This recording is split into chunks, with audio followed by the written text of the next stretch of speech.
All right. How's everybody doing today? Good, good. All right, you should sit up here. You're limited to 3 minutes, okay, Mitch? All right. Whew. Here we go. Hello? Hi. Can you turn down? Here we go. Your name and address? Can you hear me? Yes, hi. Mr. Mitch Taebel, 2020 Golden Gate Drive, Long Beach, Indiana, 46360. So my mother was homecoming queen. We have newspaper articles in Wrights High School in Evansville, Indiana. Great news. I didn't know they had the newspaper articles all this time. I have them here for you today. I also had a presidential campaign published in the newspaper. I've got that printed here for you today. I've sent you a few emails to the email for the town council. I'll forward you some more. I am being maliciously prosecuted. I filed a lawsuit, a complaint against the employer of the complainant. The officer has been arrested for fraud and several felonies, non-related crimes. You should also be charged for false police report. I have exonerating evidence, which I mentioned last time. I presented that. I've sent that to the governor. I've sent that to the state-appointed council, Lieutenant and Frank Rodriguez. They're still pending proceedings in court. It's ridiculous. It's been going on for months. They challenged competency, and I'm clearly competent. So public information, public record, social media, everything clearly proves competency. They said I was clearly competent. I was evaluated by 2 doctors. They said I was clearly competent. They said the reports would be done later that day. That was like over 6 months ago. So they've been proceeding one continuous after another, just wasting our time. We've had to make payments, continual payments every week. It's absurd. It's ludicrous. I'm also an IGFA world record holder since the age of 13. I have that here printed for you today. I'm semester state alumni. I'm Walmere High School alumni. I've made 2 12-hour reality documentaries regarding Dr. Taylor Swift. We think it's possible that her security could be involved, possibly U.S. public servants involved in the 9/11. We don't know. We haven't met. We're not sure exactly what's going on here. So I'm releasing another documentary today. It's 7 hours, 37 minutes. Everybody's invited to watch. You're invited to see my Instagram, Vigilante Hero. 15 seconds. All right, that's it. I've got a copy of the complaint here for you today. Presidential campaign published in the Dispatch newspaper. Mother's homecoming queen, newspaper articles, and the IGFA World Record for Town Council. Thank you. All right. Thank you, Mitch. Thank you, Mitch. Have a great day. I'm part of it. But that's what we're trying to destroy here, sport. This is a burn notice, my television extra premiere, filmed in South Beach. Check it out. There I am. There you are. Got a Latino date. Can't get anybody on the phone for ages. Where's Mike? There. Here? No, I decided to go on a trip to Season 2, episode 16. Documents. What are we supposed to do? I promise. I'm in 10 shots in this one episode. Walk by Well, there. I promised Madeline I'd help protect Mike. So I guess the question is, which promise do we keep?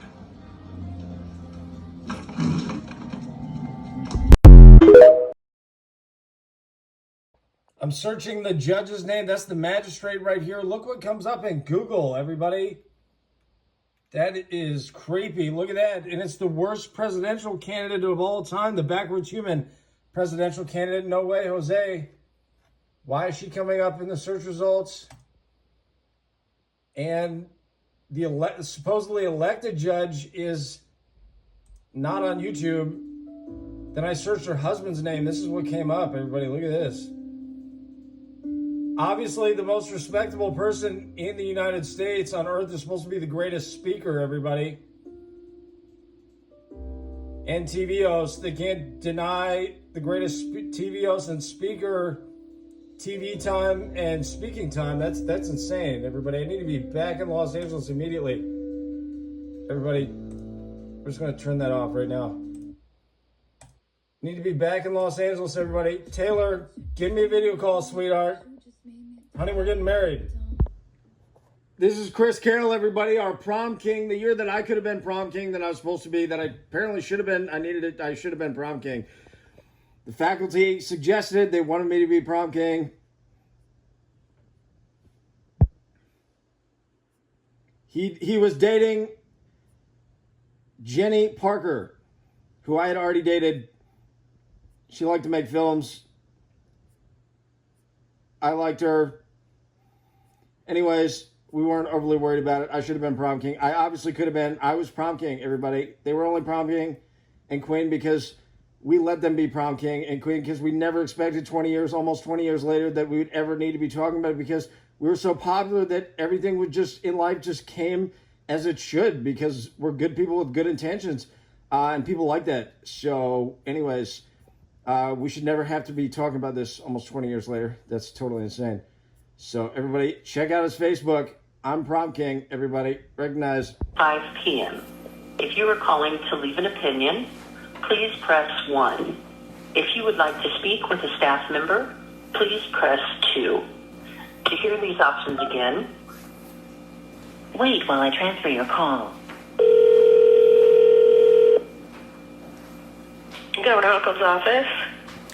Yes, hello. This is Mr. Taebel. Yes, hello, Mr. Taebel here. Mr. Mitch Taebel. How are you today? I'm doing well. How are you? Very important. We just had a court appearance. My family attended the court appearance with me as well. The attorney, it's a blatant malicious prosecution. The officer has been arrested. We have exonerating evidence proving the complainant is guilty of fraud. We're being maliciously prosecuted. We asked him in court today to release the video footage from all the court appearances. And he said he didn't want to do it. And I said, why would you release the video footage? You obviously don't have anything to hide, do you? He said he didn't want to release it. So we walk out of the courtroom, and the bailiff tells us that we should be able to get the video from the clerk's office, which is the same thing that the clerk had told us before. However, then I called one time over the phone and talked to him, and I talked to somebody else, and they said, well, it's actually up to the judge. So they don't have to release the video footage. I'm the greatest speaker in America. I'm a TV host and a presidential candidate. I'm being blatantly maliciously prosecuted here. The governor should know, be very familiar with this. I'm sure he knows. I've messaged you many times, and I've filed complaints against the governor, against the state of Indiana, and the attorney general, all the above. Telling him, and I've sent him the exonerating evidence. So I know that he's aware of it. He may not be aware that they haven't dropped it. Everybody expected them to drop it. My mother said today she's expecting them to drop it. She's been talking to the attorneys. And I don't think he's aware that the judge is refusing to release the video footage. I'm a celebrity. I'm a public figure. Obviously, the judge can't bring blatant malicious prosecutions against a presidential candidate and then refuse to release the video footage. That's about as incriminating as anything you could possibly imagine. So I'm sure the governor's aware of this. I need you to forward this message. Tell the governor about this. I'm going to be posting on social media talking about it. And he needs to read the complaints that I've already filed in court and review the police reports and review the exonerating evidence. And he needs to talk to this judge. The judge absolutely has to be clear that he needs to. It's a magistrate. He's not even elected. It's a magistrate judge. There's an elected judge, his boss, Greta Sterling Freedom. And they need to be very clear that the video footage has to be released. It has to be public. It usually is public. This is a blatant malicious prosecution. Reckless indifference is a crime. Aiding and abetting is a crime. It's a crime against everybody. The governor would be liable if he wouldn't. He needs to make it very clear to this judge that he'd be incriminating himself very obviously on public record if he did not release this video footage. I hope this phone call is recorded. Can you forward all this information to the governor? I can. Thank you very much for calling. I'll make sure Governor Holcomb gets your message. Have a good day. Have a good day. Thank you. Patient journalist. Confessions of a Shopaholic. First movie I worked on. Amex. Production set in Miami. Max. In college. Adriana Lima, one of the most attractive, successful Victoria's Secret models of all time, invited me on stage to dance with her at a Victoria's Secret's pool party in Miami when I was in college. No one got on stage with her. I knew from then on, it changed my life. From then on, I knew I had to be prepared to get on stage and dance and perform with the greatest performers on planet Earth. There was a calling I was called upon. Casting directors, entertainment industry professionals were telling me I was the next big thing, a star. So I was invited to California and in the entertainment industry. People in South Florida, the first background work, the first productions I worked on, other people were like, found it in the newspaper and they were like, hey, this has got your name written all over it. You got to check it out. I was invited on TV sets. I was invited into the entertainment industry. I was invited into California. People were telling me I should be an actor. Like many years before that, my entire life, people were inviting me to be in movies. Years before that, there was a calling. I was called upon. So I moved to Los Angeles to take professional dance lessons at Millennium Dance Complex. I knew I had to be untouchable. I took voice acting, singing lessons. Now I'm the greatest singer and performer and dancer on planet Earth at Millennium Dance Complex. Britney Spears and like the Backstreet Boys and some of the greatest performers on planet Earth all dance there. Everybody, I was called upon to be the greatest celebrity, one of the greatest celebrities in America, or the greatest celebrity in America. I'm fulfilling my duty as an American man, public figure, celebrity, and public figure. I was called upon, invited to the entertainment industry.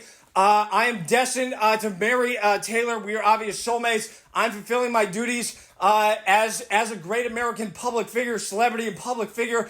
I am simply doing what I was called upon to do. And Taylor, you need to video call me, sweetheart. I need to be back in Los Angeles immediately. Watch Taylor's anti-hero music video. She's too big to hang out. I'm a presidential candidate. We're soulmates. Taylor, I'm worried about you, sweetheart. I'm worried about Taylor, everyone. Sweetheart, Taylor, I talked to Cody Swift a while ago. He didn't say you were related. He actually said you were not related, but I'm pretty sure he was lying. Then he asked for $500 for your number. I think that may have been his way of telling me that something was wrong and Taylor could even be forced into prostitution or something. Terrible, everybody. So we hope it's not that. It definitely was, I think, a way of saying something was clearly wrong. I'm not sure exactly what it was. It could have just been, like just a very immoral lifestyle or something. Something was wrong. Something's definitely wrong. It could be that. I don't know. And I talked to her father. I also got the feeling that something was wrong. Like he lost control of her like a while ago, which is not good. Although she may have kind of been the boss or whatever, but I think maybe he was saying he just didn't have any control over it, was the impression I got from him. Taylor, I'm worried about you, sweetheart. Video call me. We need to meet, sweetheart. One is not available. At the tone, please record your message. When you've finished recording, you may hang up or press 1 for more options. Scott, good day. This is Mitch. Taylor and I are most definitely getting married. She broke up with Olin. It's all over the news. I certainly hope and pray that means we're most definitely getting married. Give me a call. I look forward to talking to you. When I met the girl I started dating on the Upper East Side of Manhattan, on the set of New Year's Eve, the movie with Ryan Seacrest, Jessica Biel, some of the biggest celebrities on earth, she was 34, and she orgasmed every time we had sex. Then I got maliciously prosecuted by faggots and retards, and when I got out, she did not orgasm, could not orgasm after that. I'm pretty sure she had been being raped the entire time. This is all about parasites killing the humans, and then she hasn't worked since. I'm pretty sure they turned her into a whore. Parasites killing humans, everyone. It's an international issue here. I'm Mitch. Good afternoon, Parliament Prime Minister in Cabinet, switchboard. Hello, good day. Yes, can I speak to somebody in the Prime Minister's office, please? One of my Okay, I'd like to connect your call with the Parliament House, as that's where his office is located. Excellent. Sounds great. Mr. Taebel here. How are you? Great. Have a good day. Thank you.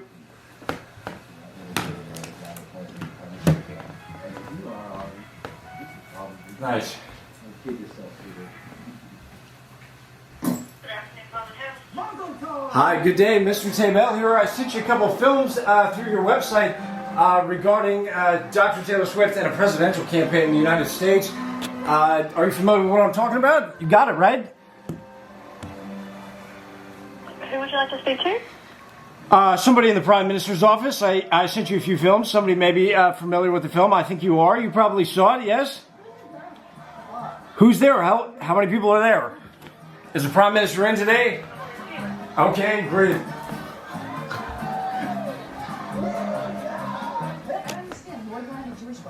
My house, my God. Behind. L'chaim, bitches. Oh, the call dropped. Is it?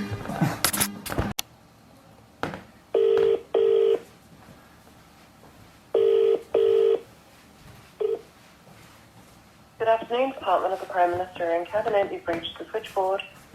Hi, good afternoon, good day. Mr. Taebel here. The call dropped. She was connecting me to somebody who receives the emails through your website, the messages. I sent you guys a film regarding a presidential campaign. I wanted to talk to somebody about it who's familiar with it and got a chance to look at it.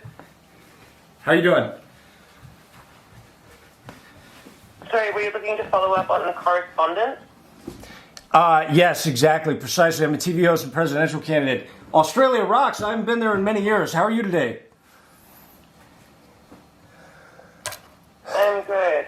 How are you? It would be fantastic if you gave back the firearms. Do they have firearms with permits? I don't know. It doesn't matter. I need to speak to somebody in the Prime Minister's office about this presidential campaign in the United States, please. Sorry, were you looking to follow up on correspondence or to speak to the Prime Minister's office? Prime Minister's office. Okay, I'll have to put you back through the Parliament House. Sounds great. Thank you.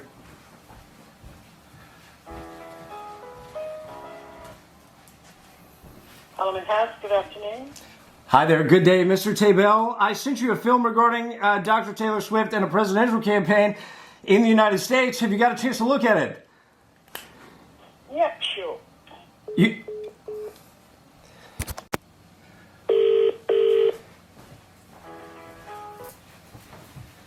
Good afternoon, Department of the Prime Minister and Cabinet. You've reached the switchboard. Yes, if the call drops one more time, you're invited to send to the Prime Minister's office my contact information, my phone number. They're welcome to call me back. Do you have my number here?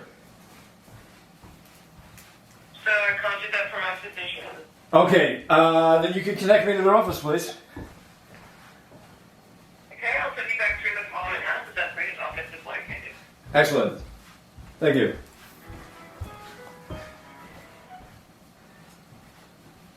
Parliament House, good afternoon. Yes, hi, good day. If the call drops again, you're invited to call me back. Do you have my contact info? Sorry, who are you calling? Yes, good day. Office of the Prime Minister of Australia. Mr. Taebel here. I sent you a documentary regarding Dr. Taylor Swift and a presidential campaign in the United States. I was calling about that. I wanted to just confirm that you have received it and got a chance to look at it. Does anyone believe for a second Taylor Swift would ever have wanted me detained? No, fuck no. Or that she really believed I sent those messages? No, absolutely not. I said it before when I talked to her security. I sensed a threatening tone when they asked me if I had like multiple social media accounts or something. They had like weird intentions. It meant either one of two things. Either one, like they would like, frame me for something, or two, like I was supposed to be living like a double life and like dating other people, like she may be doing, I don't know. But anyway, I just got weird intentions, sensed weird intentions when they said something. Not 100% sure that that's, what they meant when they said it.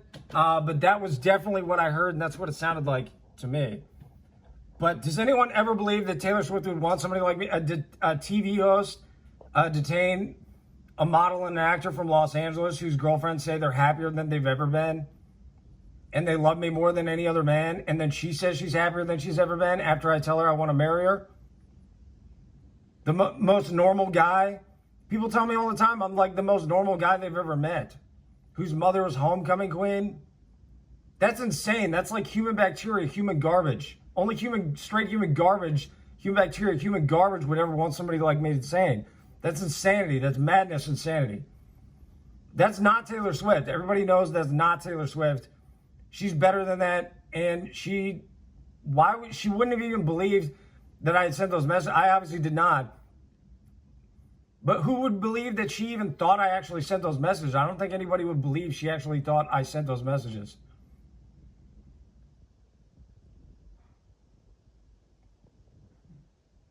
That would make no sense at all. She would never want somebody like me detained on planet Earth. That's straight human bacteria, human garbage. She's a public figure who can be held accountable for her ethics and her values and her actions and her beliefs, who relies on public approval for her success and career. She would never want to be seen like that. That's like only human garbage. That's not Taylor. We know that's not Taylor. It had to have been security, somebody else. And the restraining order was like a $50 violation. Even if she was like, went along with it at all, she was likely, threatened, coerced, possibly even at gunpoint to even go along with it all. Or she may have had nothing to do with it. Everybody knows security gets, like hyper zealous security, and they just, like take over and whatever and pressure people into stuff. And she probably had nothing to do with it at all. And the restraining order was only like a $50 fine for a violation. I'm sure whoever was behind it, her employees or whatever, never expected in a million years for me to be like detained for over 6 months and not released. That's straight human, sociopathic, human garbage. A law enforcement officer, human garbage, that was fired and then arrested for multiple felonies and fraud. That's straight human garbage, everybody. That's not Taylor. Nobody thinks Taylor would ever approve of that, or that she would obviously believe that, and she would obviously not believe that I ever sent those messages. Especially after we talked about it. But even if I had, I'm sure she wouldn't want me detained for something like that. That's just like, that's human garbage. I mean, they were just only debatably threats. So anyways, that's not Taylor. I don't think anybody believes that was Taylor. That was obviously sociopathic, human scum, human bacteria, human garbage, law enforcement. And I'm sure even her security or her employees, whoever was behind it, obviously they would, whatever they would do first, they would never just try to just, arrest somebody and keep somebody in jail, especially like a TV host, a model, and actor, somebody who works in entertainment. They obviously would have started with, like a warning or a misdemeanor or the violation of the restraining order that her employees filed that she probably didn't have anything to do with, which was only a $50 fine. Never in a million years would Taylor Swift ever approve of me being detained, somebody like me. That's sociopathic human garbage, everybody. That's not Taylor Swift. Nobody would believe that's Taylor Swift. Right. And he says the warden won't let him speak to his wife, Julie, who's serving 7 years at another federal pen. Oh, that's terrible. These are the Chrisleys, everybody in Nashville. They're TV hosts and celebrities. You probably know who they are or seen them before. They were defrauded the government apparently of like $30 million, but they were not released on bail, which is, insane. That's scary. That doesn't happen very often. That was like a red flag for the apocalypse when that happened. I'm sure TV hosts and the news media across the country were very alarmed by that. In my opinion, I've reached out to their daughter who's standing up for their rights and defending them. I messaged her on Instagram and said, if she wanted to campaign to defend their rights and campaign against their convictions, I would, because in my opinion, their sentences should be thrown out. Their convictions should be thrown out just because they were not released on bail. In my opinion, that's just such a bad violation of due process that they were not released. And they just said that the wardens, they're not able to talk. We're talking about a married couple. And they were both convicted and sentenced. And they're not able to speak with each other. Everybody, that's not okay. That's I think usually convicted criminals can't speak to one another, but in the circumstances of a husband and wife, they obviously need to talk. That's insane. There's just no reason. They're in jail. They're serving enough. They're already. It's bad enough. They're serving the sentence or whatever. They're not. I mean, who knows? Were they like framed or something? I mean, that's scary when they don't release them on bail, because they could, who knows what they're doing to them? They could be poisoning their food. They could be torturing them. They could be threatening them. They could have been framed for all anybody knows. And that's what this is about. This is intimidation against everybody, against the media, the TV hosts, the public, everybody. Who knows if they were framed or not? But just the fact they were not released on bail, their sentences have to be thrown out on that basis alone. And I messaged their daughter on Instagram and said, that I'm a TV host and presidential candidate. If she wanted to campaign, get their sentences thrown out and vacated, I would be all for that. I'll, do anything to support their rights and everything. So that's totally insane. Not a good sign for the future of America, everybody. People have to be released after bail. That's insane. So they were charged for like a lot of accounts, and assuming that they were not framed. There was a lot of evidence or something. I don't know. They should have been released. There's just no excuse for that. Absolutely no. That's uncivilized. That's not America. That's not the future of the world. That's not a civilized country on planet Earth. Does not release somebody against the presumption of innocence. We're assuming that they were going to sign a plea bargain or something right away. So they should have been released right away. Who knows if they had been framed or not. And obviously, I'm not a criminal. Taylor Swift is not a criminal. People make mistakes or whatever, but we're not criminals. Nobody intentionally does anything wrong. That's just insane. We have bare necessities in life. I mean, I think this is probably the first time this has ever happened in history. If they were guilty, it was probably because they were so comfortable, like, celebrities, TV. Nobody messes with a TV host or a celebrity or something. Is why they defrauded the government of $30 million. If they even did it, we don't even know if they did it at all. Likely they didn't. They were framed and tortured and threatened, and that's the only reason they were not released after bail. And then and they can't speak over the phone or whatever because they can just hang up the phone, delete the recorded conversation, whatever. But there has been a few recorded conversations with them. Apparently the media talks to them while they're in jail. They do interviews and have recorded conversations, which is good. Anyways, I'm not a criminal. Taylor Swift is not a criminal. And intentionally do anything wrong. Why would we do that? I just want to be married and make money legitimately. There's nothing dumber, in my opinion, than just intentional criminal acts.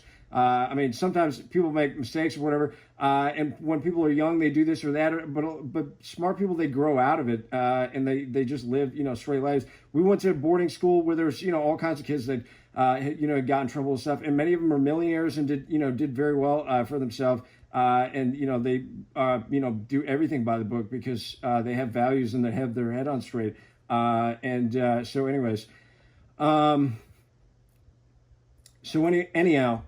This is all about me being attacked while I'm just obviously trying to get married. And like I said, this isn't even just about Taylor Swift, everybody. This is an insane apocalypse.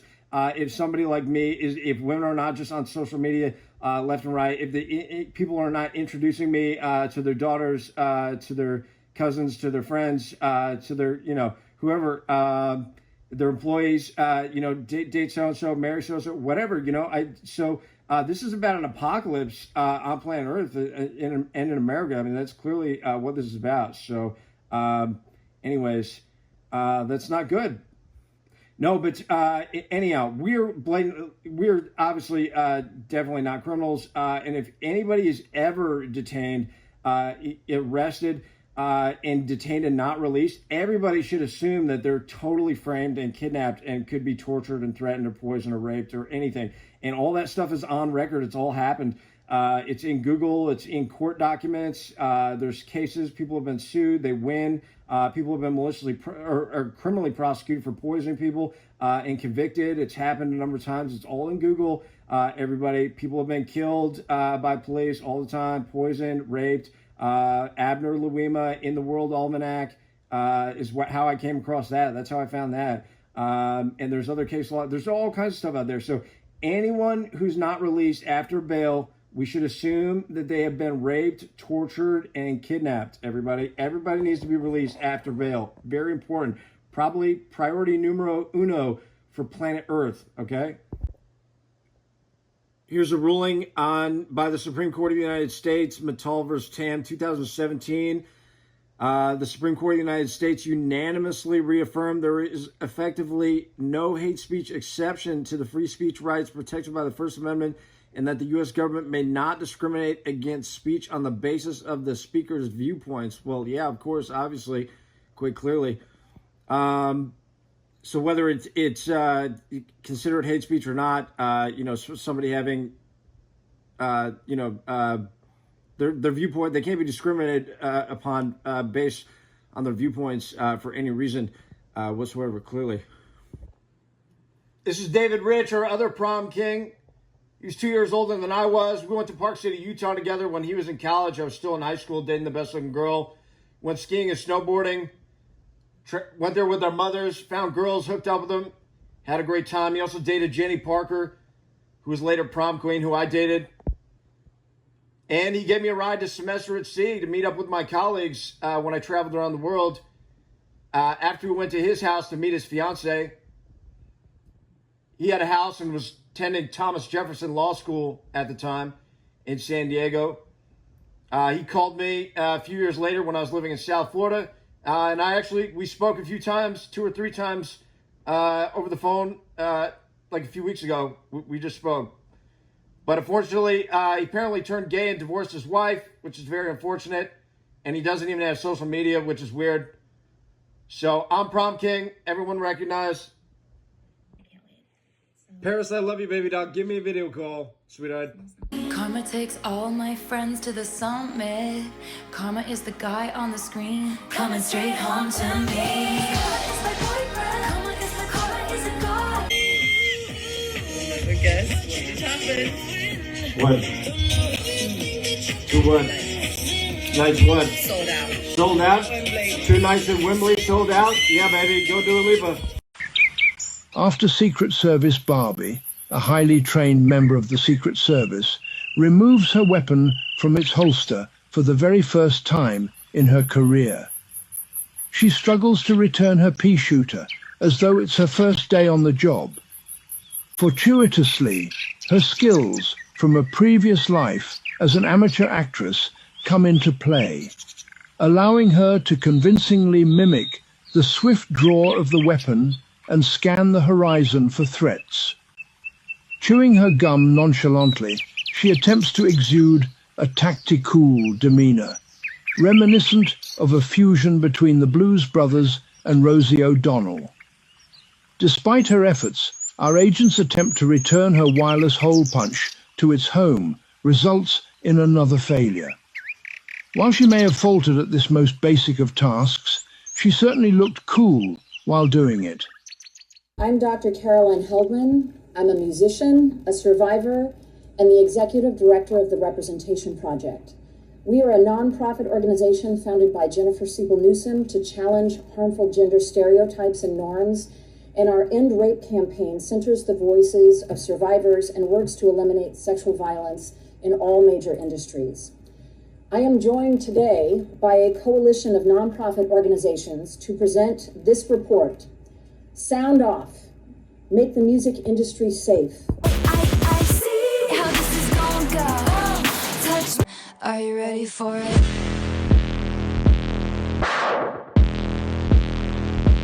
I was a robber, first time that he saw me, stealing hearts and running off and never saying sorry. But if I'm a thief, then he can join the heist and we'll move to an island, and he can be my jailer, virgin to this tailor. Every love I've known in comparison is a failure. I forget their names now, I'm so very tame now, never be the same now. No, I see. LA Fitness in Los Angeles invited me to a job interview. I sent him my social media. I contacted the manager, gave her a call that I had worked with before. She said she would talk to HR.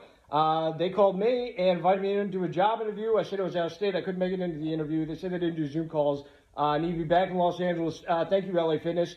Also, the Hard Rock Casino invited me in for a job interview. I sent them my social media, but then they invited me in. But, I wasn't really interested. I need to be back in Los Angeles. Thank you very much, Hard Rock Casino. Nowadays, that's how you get work. Many of the most successful upcoming artists, that's how they were found, by other artists, networks, production companies, and talent agencies. I would assume they hashtag and tag them for them to find them in the first place. and then they call him and offer him contracts. So, nowadays, that's how you get work. And, this is ridiculous. And that's how you get work. That's all you got to do. I should be offered contracts left and right. Nowadays, that's how you get married, and that's how you get work. Taylor, sweetheart, give me a video call, honey.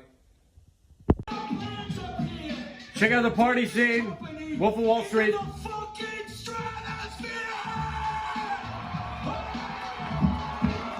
The girl I was dating was in this movie. Right there. That's her right there.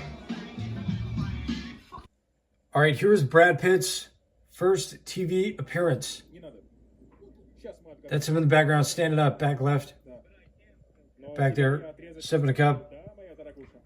This is 1987. I think he moved out there in 1986. He was 23 years old, just as I was when I moved to Los Angeles. So about a year later, he got his first TV appearance here. I had a number of TV appearances within my first year moving to Los Angeles. Pretty cool. That's him in the background, back left, top left there. Leaning over the chair there. All right, pretty cool. First TV appearance. Mine was on Burn Notice.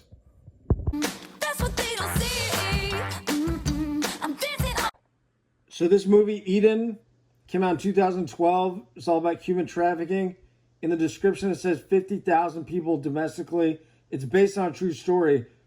Right here, it says 50,000 people domestically are forced into slavery, into sex slavery, forced into prostitution. And that was actually filmed in Washington, state of Washington, Seattle area.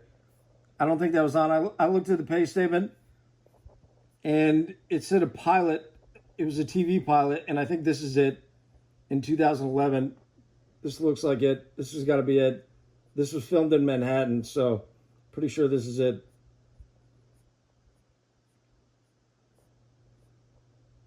Right there.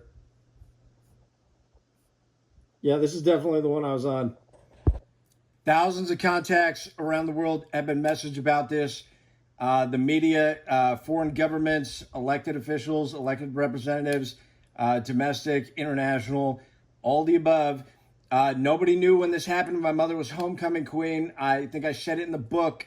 Nobody fucking called to ask, like, we want to hear your mother say it. Is this true? Like, holy shit, that really changes things, obviously.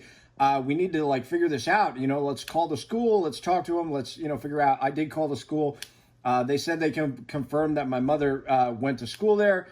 They should have the newspaper articles, on record and everything. Anyways, no, but seriously, first off, I would never do anything illegal. Criminals are fucking parasites, and this is all about attack by fucking parasites.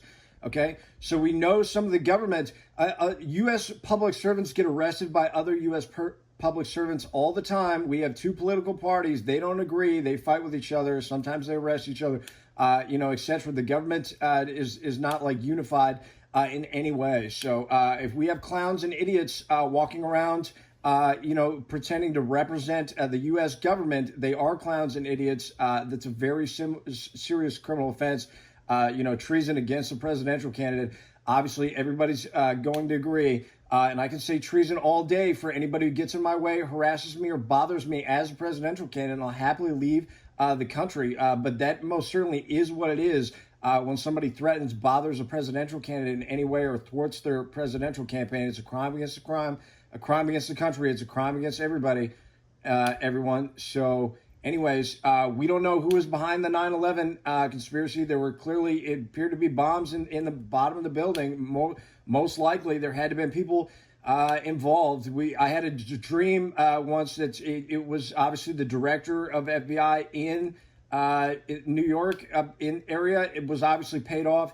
And then the director of national FBI or somebody had been paid, or just Department of Justice, we'll say, of New York, and were obviously paid off. And we don't even know. Probably who knows? Congress could have had nothing to do with it at all. It could have been half of Congress. We have no idea. But obviously there appeared to have been bombs in the building, everybody. So we obviously have a big, serious issue here. So I know I throw around the treason word. We've never, nobody else has probably mentioned the word treason in like 20 years. Not that I've heard of. Anyways, this is just because I'm a presidential candidate, and I've been attacked by parasites and, you know, incompetent idiots. And that attack on the Upper East Side of Manhattan, that is mind-blowing parasite attack on human beings with brains. Okay, that's exactly what it is. We're talking about the best of the best from the United States, a citizen of the world being attacked by fucking parasites is exactly what that is. Assault by bellhop and malicious prosecution by retards who didn't throw it out. Just whatever the reasons were, this is obviously parasite attack on the most respectable human beings on planet Earth. Criminals are parasites. Obviously, Taylor and I, neither of us would be criminals. We are clearly smart enough to make plenty of money and do everything. We certainly should, unless there was a parasite conspiracy, either by government, aliens, whatever, just some kind of retard parasite conspiracy against the most highly intelligent, most popular, gifted entertainers on planet Earth. I should have hundreds of millions by now, everybody. Clearly. So when we use the word treason, that's out of necessity for a man who needs, you know, wife and career and money. And the federal government hasn't done anything. It's been filed in court. We've made complaints to the U.S. Department of Justice, and they haven't lifted a finger to do a damn thing. People could be charged for, you know, capital offenses of torture, kidnapping, treason, etc. You know, and they haven't done anything. They haven't lifted a finger. So we've asked them on public record in court to prosecute for misdemeanors, okay? So I'm not pro putting people in prison. I think people should either be executed or charged for misdemeanors and not put in prison. But you don't fucking put people in prison, in my opinion. It's a cesspool of just retardation. The judicial system is not about feeding human beings to parasites, mind controlling them, and turning people into worthless human beings. Who then have like no legal rights afterwards and can be harassed by more parasites and faggots, you know, anytime. That's obviously absurd. That's not what this is about, everybody. So whatever the involvement, you know, is, if the government was involved in 9/11, you know, I'm not, I've already said I'm not overly concerned. I don't know. I obviously have no choice. I couldn't give a shit about the future of America, to be honest, if I can't even get married and the future of America would allow somebody like me not to be married or have a plethora of girlfriends. I obviously have to be married. That's just totally insane. This is an attack upon the human species, clearly, and white people would be insane if they didn't think this is a blatant racial attack. If you're really that gifted of a speaker, you're that much of an intellect, you're that popular in school, you've always just been that popular. Well, just you're popular amongst the most popular people, let me put it that way. So very clearly, so we have a lot of degenerates and weird human beings out there that think weird and stupid things, but I've always been very, very popular with the most popular people on planet Earth. That means that I'm one of the most popular people on Earth. So this is clearly like, we hope it's not an apocalypse, but obviously the most popular people on planet Earth can't be attacked, you know, by parasites, and the government not do anything. So there's a million solutions to this. I need to be married. I meet with Taylor immediately, and we get married. I meet with Taylor, we work together and figure it out, and then get married. Or somebody could offer me a job in Australia. I could be offered contracts in the entertainment industry, or the U.S. Department Civil Rights Division could lift a finger and do their fucking job for once, please, and prosecute somebody for misdemeanors. Every single constitutional violation is technically a criminal offense of a misdemeanor under the Civil Rights Act, everybody. So if the federal government, the U.S. government, you know, would make them lift a finger to do something. Joe Biden looks like he has no idea what's going on. He's so old. Okay, so if the Civil Rights Division would prosecute anybody for misdemeanors, okay, I would think that I would have civil cases, and attorneys should be fighting over my complaints on contingency, which means that you don't pay them anything. They take the complaint and then they take a portion of the money on contingency. Everybody should know what that means. That's how the system has always worked in the past. Is attorneys fight over complaints, compete for complaints, especially with news coverage on contingency. Okay, it means you don't lift a finger or pay any money or anything because the courts aren't worthless and arbitrary. The courts actually, if your rights have been violated and you have a valid complaint, you're going to be awarded damages. You're entitled to damages, and the courts are going to do everything they can to help make that possible. Okay. Either attorneys compete for your complaints on contingency, or the courts are more than willing to appoint U.S. attorneys or just attorneys to assist and do everything for you. But one way or another, on face value, let's not act like everybody's totally brain dead. Some things on face value are what they are on face value. Other things are not what they are on face value. But clearly my rights have been violated many times on face value. And one of the solutions to this is that they prosecute for misdemeanors, and I am awarded damages. And then, I live in Australia and we don't have any problems because nobody likes problems. And the number one rule of problems is that, somebody needs to go the fuck away. Okay. It's very simple. Somebody needs to leave of the area is what that's about. That's the number one rule of conflict. Okay. So there's just no retards fighting each other. I already made another video about this. Is this the apocalypse? They just get people to fight each other and kill each other through the apocalypse, and people act totally brainless and worthless and stupid. There's always a civilized solution. So if there's a complaint, if there's an issue, a dispute, whether it's locally, whether it's nationally, it does not matter. I'm from the upper class. I can leave and go to Australia. I can leave the state. I can leave the country if I need to. I can just leave the area. But more the problem is that I need to be working with other intelligent human beings so other people just see that, because people just have retarded beliefs in their brains. It's almost like aliens or something are like possessed. Just want to like control people, and they're retarded. And when they don't see other people like, functioning and talking all day long, or married with their wife and talking all day long, or talking to other intelligent human beings, they just think retarded things. And they're like, well, if you're not social with them or something, we're going to be social with you or something. You know what I mean? So obviously it's just very important. I have to be back in California working. I have family around here all the time. There's not that many people. I'm talking on the phone. But I need to be in Los Angeles working like all day long with other intelligent human beings that I want to be working with. I need to be married and have a wife with me at all times. Everyone.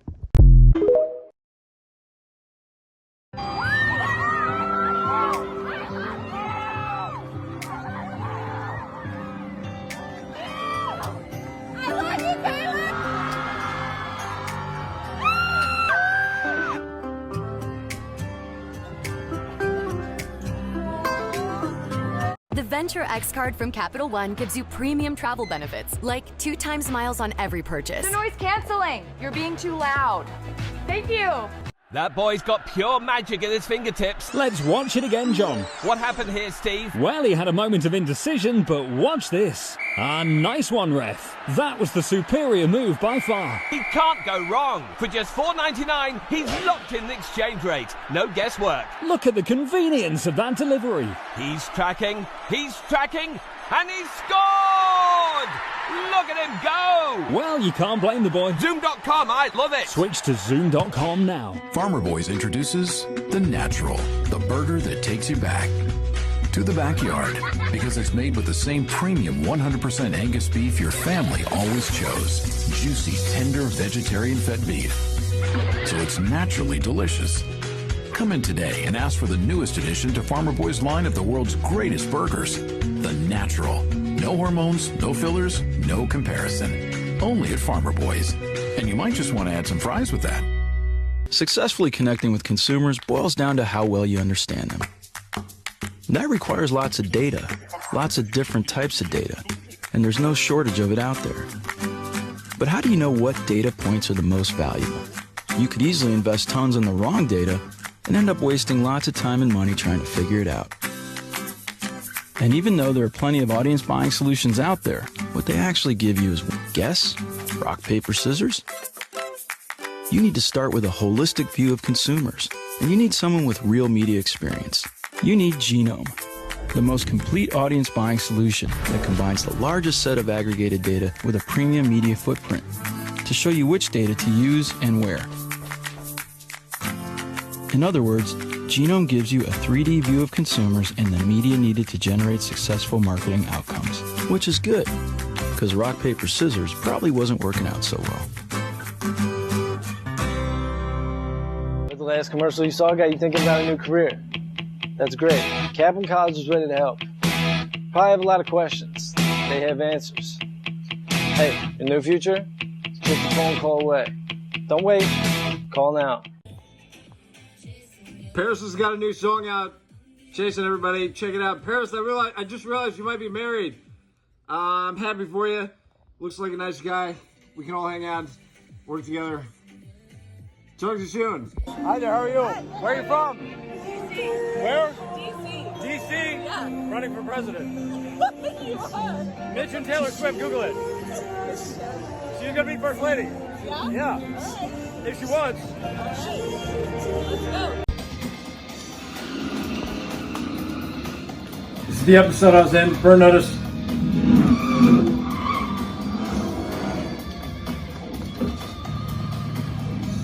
Come on, Michael. Come on, Michael. Check it out.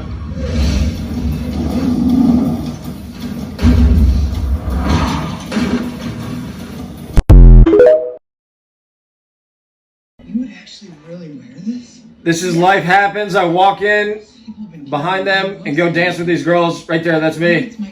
Okay, so I walk back there. 21-year-old hot? That's me right there. You look the same as always. Blonde girl was grabbing my ass.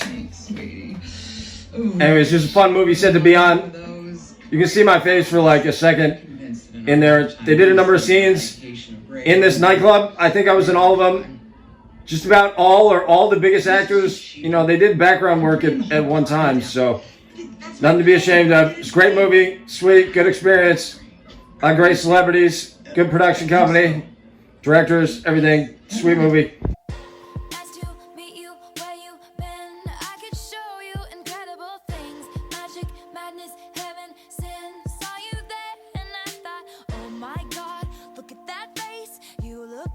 My next mistake, love's a game, wanna play. New money, suit and tie, I can read you like a magazine. Ain't it funny, rumors fly, and I know you heard about me. So hey, let's be friends, I'm dying to see how this one ends. Grab your passport and my hand, I can make the bad guys good for a weekend. So it's gonna be forever, or it's gonna go down in flames. You can tell me when it's over, if the high was worth the pain. Got a long list of ex-lovers, they'll tell you I'm insane. 'Cause you know I love the players, and you love the game. 'Cause we're young and we're reckless, we'll take this way too far. It'll leave you breathless, or with a nasty scar. Got a long list of ex-lovers, they'll tell you I'm insane, but I've got a blank space, baby, and I'll write your name.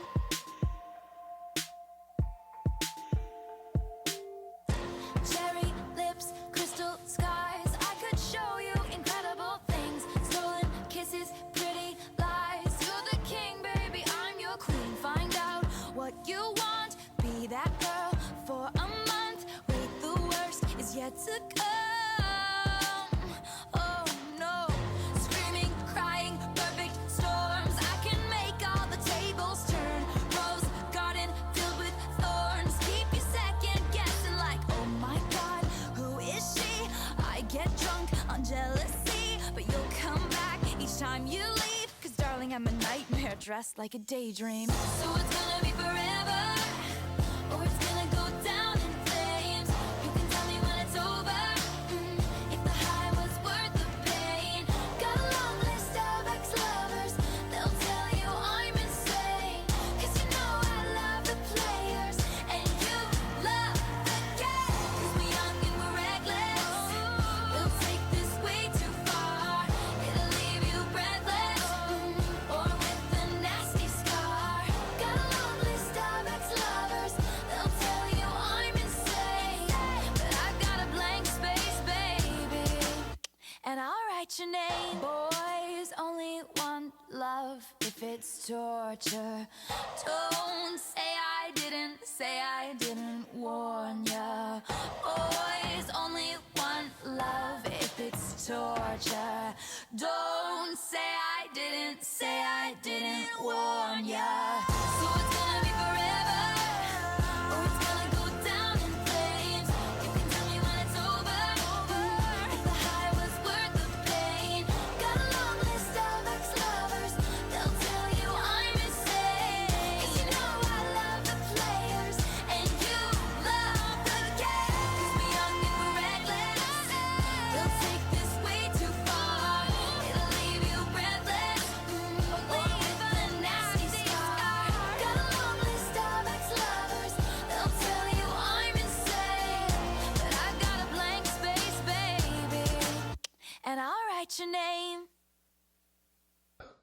only the mentally ill with antisocial personality disorders would prevent somebody from getting on TV and talking. There was a number of things that overqualified me to be on TV talking. Semester at Sea was one of them. A book, being a TV host, IMDb, just the celebrities I've worked with, etc., etc. There was just a number of things. So I obviously should have been on TV talking. So, you know, it's one thing to stop a presidential campaign, as I've stopped before. It's still treason against everybody, every citizen, everybody in the country. But to, you know, prevent a man from working in his industry and getting married and, you know, meeting his obvious soulmate is entirely another. That's sadistic, parasitic, you know, antisocial personality disorder, mental illness that nobody would disagree with. And I would assume that a million times over, people would disapprove of that much more than even running for president. And a lot of people would say stopping a presidential campaign, it would ruin America. And America would just never be the same on that basis alone. It's that serious of an issue. But obviously, meeting with soulmates, getting married is astronomically more important. Everybody would agree with that. And people should just take my word for it. I'm the best debater. You can't stop somebody from being a debater for whatever reason. That's obviously a very serious offense against everybody in the country and around the world. And anyone who just, it would just be so easy. I think it would be so easy. I know it would be to win a debate. I could just essentially obliterate anybody who disagreed with cannabis being legalized. It needs to be repealed for a number of reasons. We've seen the comedians in the White House. We've seen the comedians and compared them to elected representatives. There was just no limit. How shitty I could talk to anybody who disagreed with cannabis being repealed and legalized. It needs to be repealed. I could talk to anybody like shit all day and make fun of them and make the best jokes anybody's ever seen. I could obliterate anybody on TV and their political career if I needed to. Anybody who disagreed with me, it would be that easy. That's how good I'd be in a debate. So this is obviously treason, a crime against the country, crime against everybody on Earth. Here's another great one I'd like to make a movie of. John Battle versus United States, 1900. A story I mentioned earlier. He was riding through town, shooting his gun. Then he was arrested. The officers didn't have a warrant. They needed a misdemeanor. They're required to have a warrant for a misdemeanor arrest for a crime not committed in their presence. They did not have that warrant, so he shot in self-defense. He was charged for manslaughter. Supreme Court of the United States vacated. He was exonerated entirely for defending himself against unlawful arrest. This is Wikipedia. It says it right there. Case which the court held that an individual had the right to use force to resist unlawful arrest and was entitled to a jury instruction to that effect. Check that out. That's got to be a movie. WNDU, this is the newsroom. WNDU, how are you today? Mitch Taebel, what's up? What's going on? What's happening? Nothing much. What can I do for you, sir? Yeah, so you know the officer who filed false police reports against me got arrested. He's being charged with fraud and felonies. You know all about that, right? No, sir. You have yet to tell me your name, too. Yes, you know who this is, Mr. Taebel. I'm the greatest celebrity in America. What's going on? I wanted to call and tell you something. The complainant is on YouTube. I mean, she's just the dumbest, trashiest piece of human scum bacteria I've ever seen on TV. I mean, do we live in a retarded world where you don't get to just kick people's... if you're smarter than everybody on TV, you can obviously just kick people's ass all day long. So I think she made a big mistake fucking with me. See her YouTube channel and see her on YouTube. She's a total idiot. And I'm a TV host, so, you know, she's obviously going to get her ass kicked and she can get sued for more money than she has. So what a mind-blowing idiot. How stupid could she possibly be? Anyways, I didn't know. Check out my movie. I just released a film and my Instagram. I got good posts. If you didn't know she's a mind-blowing idiot, you got to see this girl, you know, on YouTube there. Check it out. Friends Apprentice in Chicago. She's got pictures Hillary Clinton years ago only because I was supposed to run for president. It's the only reason she's taking pictures with Hillary Clinton, I'm sure. But either way, it doesn't matter. She's a total idiot, and I'll kick her ass on TV. So check it out. What's your email? I got an email for you. It's on your website, right? I sent you a couple emails. I know you got them.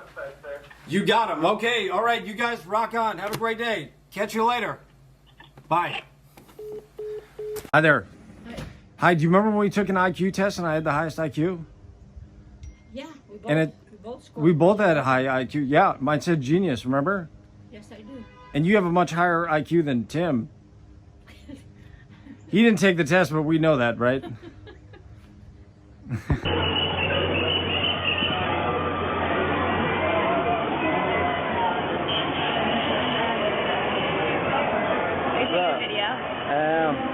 How are you? It's really effing hot. Oh. And I'm really sweaty. I think everybody's really sweaty. That's alright. I'm really sweaty between my boobs. I don't know if you can get that. I get that. You get that? I got it. That's good. It's hot. My back's a little sweaty. Oh yeah? You want to show that too? Yeah. Back out. And I can see it as well. No complaints? Yeah. Still sweaty. Good. Here's a picture or a video of Bill Clinton walking around looking crazy. People don't even recognize him. No idea he's president. What's happening to Earth right now? Everybody, look at this.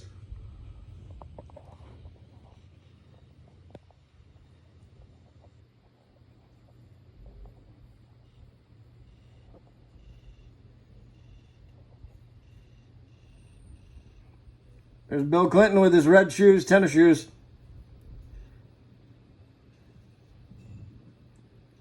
Is this what life is like every day? Something else. There's the video and poster. You can find it. Check it out. What's up, ladies and gentlemen? How you doing? Mitch Taebel is in the house. I'm running for president of the United States. Yes. I propose to Taylor Swift on social media. On Instagram, YouTube, Twitter, all the above. So the campaign slogan is liberty and pursuit of happiness for all. Yes, that's a good one, right? All right, excuse me, YouTube. We're doing video. Can you move aside just a little bit? Thank you, I appreciate it. Nice. Okay, so I got a good media campaign. I'm on TV and radio. I got it published in the newspaper. Pretty cool stuff. So we're going for it. 12 presidents didn't even graduate college. I have a college degree. So I was a prom king nominee. I went on semester at sea. I traveled around the world. We got a chance to go. Taylor Swift has got an upcoming Eras tour. There's like over 3 million fans, and it's all around the world. Major cities, like 3 concerts in a row in each city. It's huge. It's really big. There's like 70,000 people in each concert. So I'm trying to talk her into getting on the tour and make it a campaign tour. She'll be first lady. That is the plan. I'm working on it. So everybody's invited to follow the campaign and everything on social media.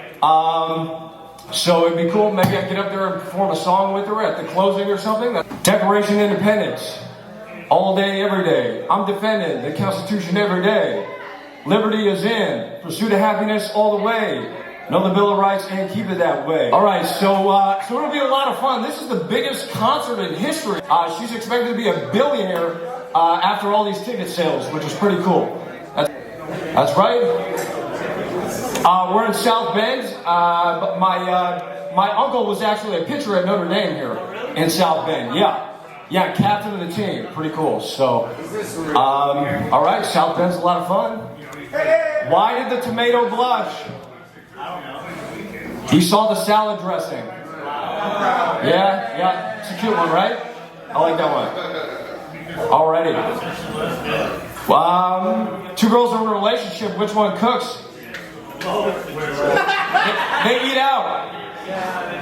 There we go. Right on. So I've been to 20 countries around the world. Right now the campaign has been open mics and karaoke's, Chicago, all around the Midwest, and local TV and radio.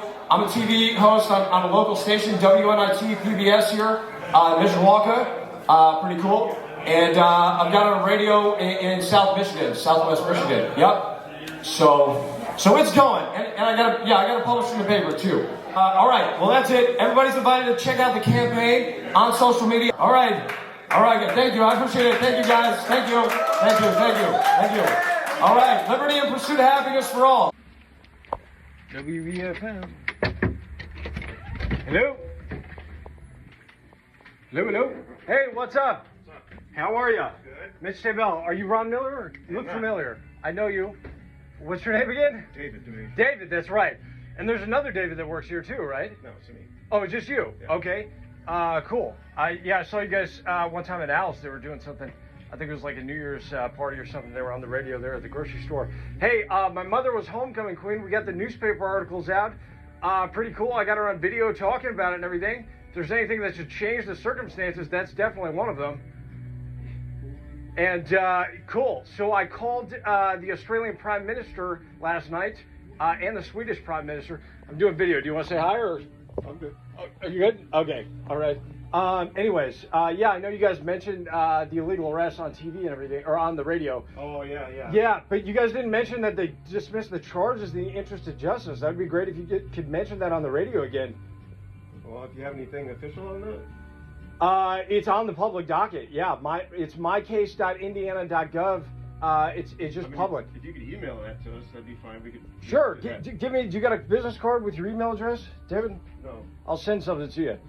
Yeah. All you got to do is you can do a name search. It's on public record that they dismissed it and everything. So.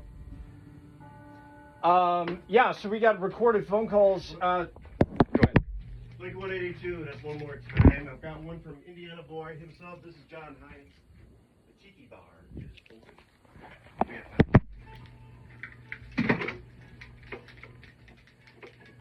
I don't know if you know, but when they arrested me, I asked them if faggots had taken over the government. I was like, who arrested a millionaire taxpayer for trying to get married? And I said, did faggots take over the government? And they said, actually, yeah, it looks like faggots have taken over the government. So if there's anything that should stop people from acting like degenerates and faggots in the government, it's definitely my mother being homecoming queen. Everybody should back me and support. And we pay more taxes than anybody in Long Beach, so it's totally insane. Yeah. So anyways, I spoke about it at the Long Beach Town Council meeting. Did you get a chance to see that? No. I'll send that to you as well. David, good to see you. You too. Take care. All right, see you later.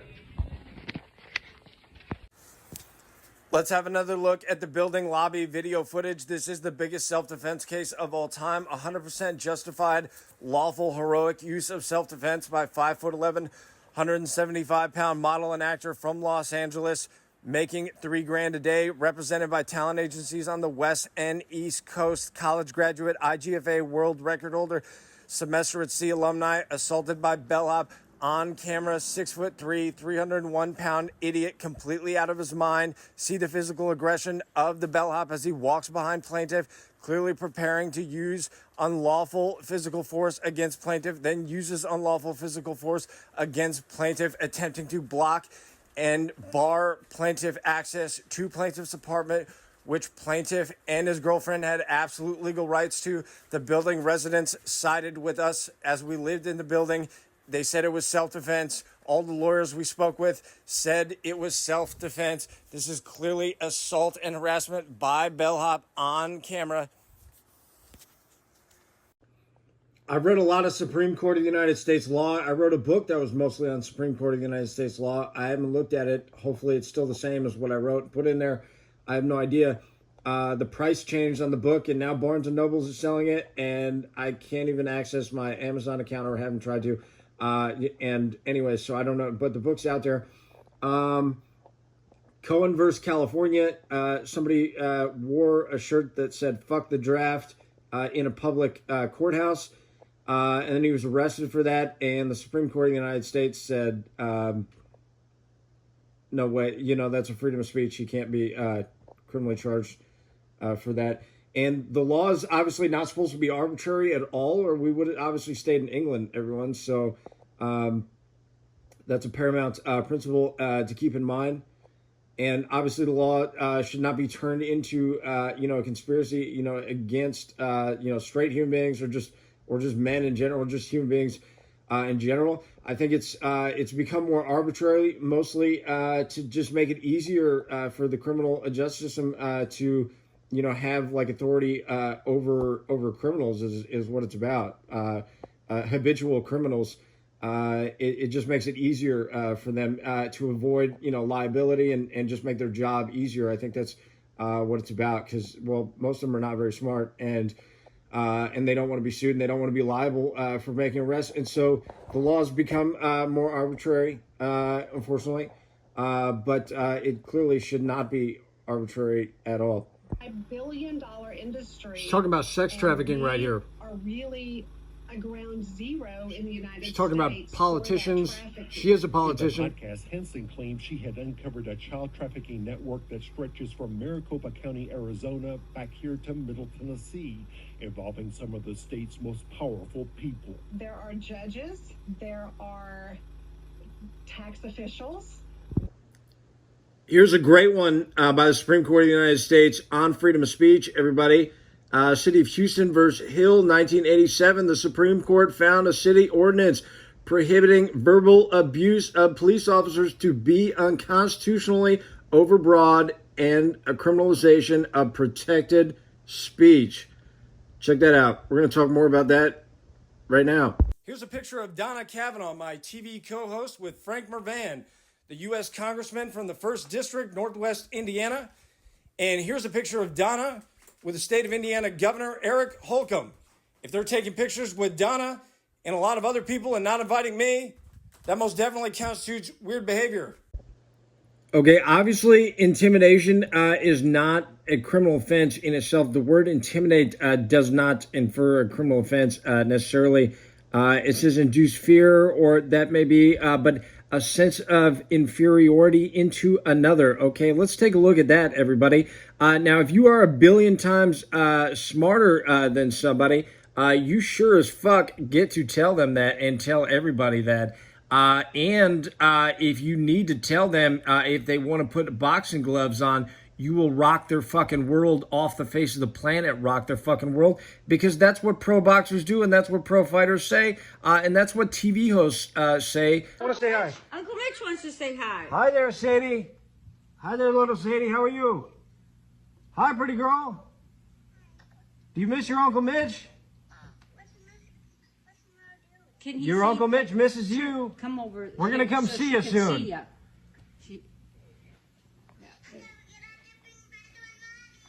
Okay. Are you happy to have a little sister? You're going to be a big sister. Yeah. All right. I can't wait to see her. Where's your mommy? Hey, Marissa, how are you?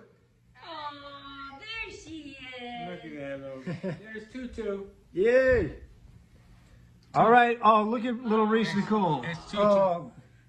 Oh, my goodness. She's beautiful. She's growing in hair already. I showed everybody. She was born with hair. What's on her face? Does she have a pimple? A little baby mark? Is it a birthmark or a pimple? A pimple. A baby pimple. Okay. All right. All right, pretty girls. Love you. Can't wait to see you. We're going to see you soon, Marissy. Sounds good. All right. Love you. Bye. Grab the... Tina, what's up? How are you? Tina, how are you? Mitch is in the background saying hi. Just saying hi. What's up, Tina? Good to talk to you. Check out the YouTube channel, everybody. All right. Mr. Taebel here. Is this the office of the Prime Minister of Sweden? Yes. Yes, and you speak English. Wonderful. How are you today? Fine, thank you. Good. Mr. Taebel, I'm a TV host and a presidential candidate. My mother was homecoming queen. I'm the greatest actor. I sent you a film regarding Dr. Taylor Swift and a presidential campaign in the United States. I was hoping maybe you got a chance to look at it and could comment. One moment. Alrighty. Thank you. This is so cute. Oh my gosh, it's so cute. Thank you. This is such a cute place. I've heard about it and I've passed it, but I've never been. Yes, hi, good day. Mr. Taebel here. I'm a TV host. You speak English, yes? Yes, I do. Wonderful. My younger sister with the master's degree from Ball State, she spent her honeymoon in Sweden not too long ago. She got married a few years ago. Great, nice. Looks like a wonderful country. I've never made it there. I've been in Croatia and Istanbul. This is the only place in Europe I've been to. I've been to Australia, been around the world. I'm a semester at sea alumni. I think you've got the wrong number. Oh, no. I got a quick question for you. I sent your office a film, a documentary regarding a presidential campaign and Dr. Taylor Swift in the United States. Did you get a chance to look at it? I want to confirm you received it. So I was like, oh, Well, I think you've got the wrong number. Is this the office of the Prime Minister to Sweden? No, it isn't. No, it isn't. Oh, okay. Have a great day. Mitch and Taylor Swift. You can Google it. Have a great day. Bye.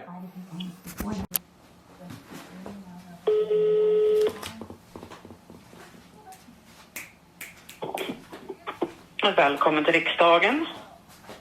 Hi, good day, Mr. Taebel. Do you speak English? Yes, I speak English. How can I help you? Yes, hello. I message the officer of the Prime Minister. I'm a TVOs and presidential candidate. I want to confirm they received the correspondence.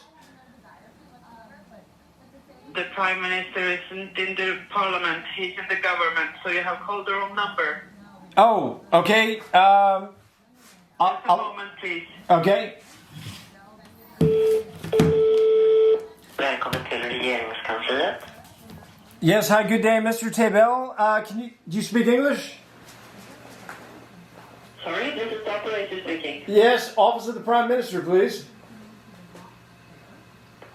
Yeah, who are you looking for? Sorry. Prime Minister? And you were calling from? United States. I'm a TVOs and presidential candidate. Sorry? I'm a presidential candidate from the United States. And your errand is? Alrighty, I sent you some correspondence, 12-hour film regarding Dr. Taylor Swift and a presidential campaign in the United States. I just want to confirm that the Prime Minister had received it. I've sent a number of emails, to mass emails, hundreds of contacts in media around the world. I just want to say hello and confirm that you were getting the emails and the messages. Can you forward that message to the office of the Prime Minister, or connect me? No, if you want to give a message, you send the email. Okay, all right. The email address is sd.registrator@gov.se. sd.registrator?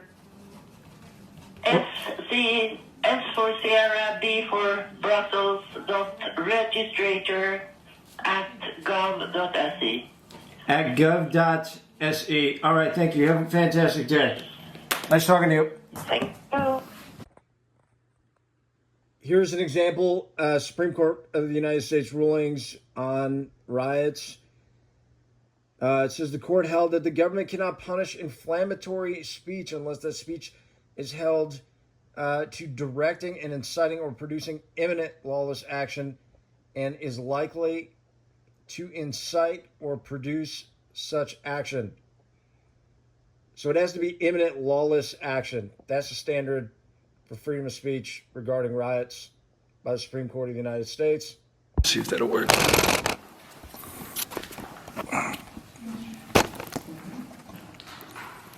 Okay. Hi there. Mitch Taebel, 2020 Golden Gate Drive, Long Beach, Indiana, 46360.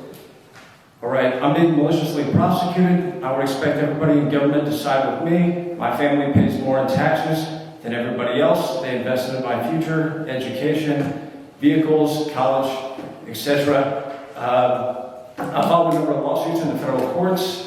Taylor Swift, Taebel versus Taylor Swift, Taebel versus Joe Biden. Everybody's invited to read them. I sent the complaints to Shannon Wojcik. She can forward them all to you. There's a lot of false allegations in the police reports. I'll send those to her as well. The officer should be fired. Everybody's invited to consider that. I was just diagnosed with cancer, melanoma. It's not terminal, I'm sure, but I need surgery. Let everyone know. Yes, I'm being maliciously prosecuted. We pay a lot more taxes than the complainant, and I've got exonerating video footage. The most serious of the allegations are that I knocked on somebody's door after they asked me not to, which is not true. I have video footage of me going and knocking on their door to ask them if they wanted to be in the Instagram video, because I'm a very nice person. And apparently they claimed that they had asked me not to knock on their door. They didn't make a complaint.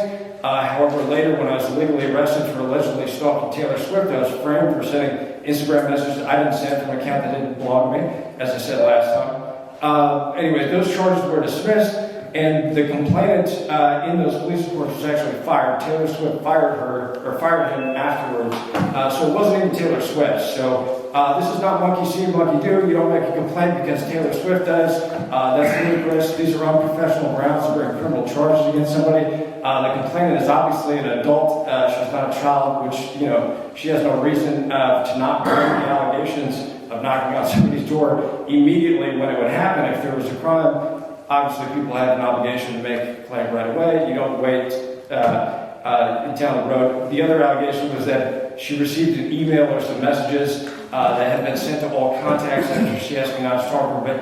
But, we had met and seen each other in person, and we're talking. It's in the police reports that we had spoken a number of times. And, just a few days before I said hi to her, she said hi back. The time before that, I got in the car when I saw her. We lived in the same neighborhood. We gave each other a hug. We've been friends for many years. It's in the police reports. We had sex in San Diego before I went on semester at sea. I'm semester at sea alumni. It's more prestigious than Harvard because it costs more and it's associated with the United Nations. So I expect everybody to side with me and follow me on social media, everybody.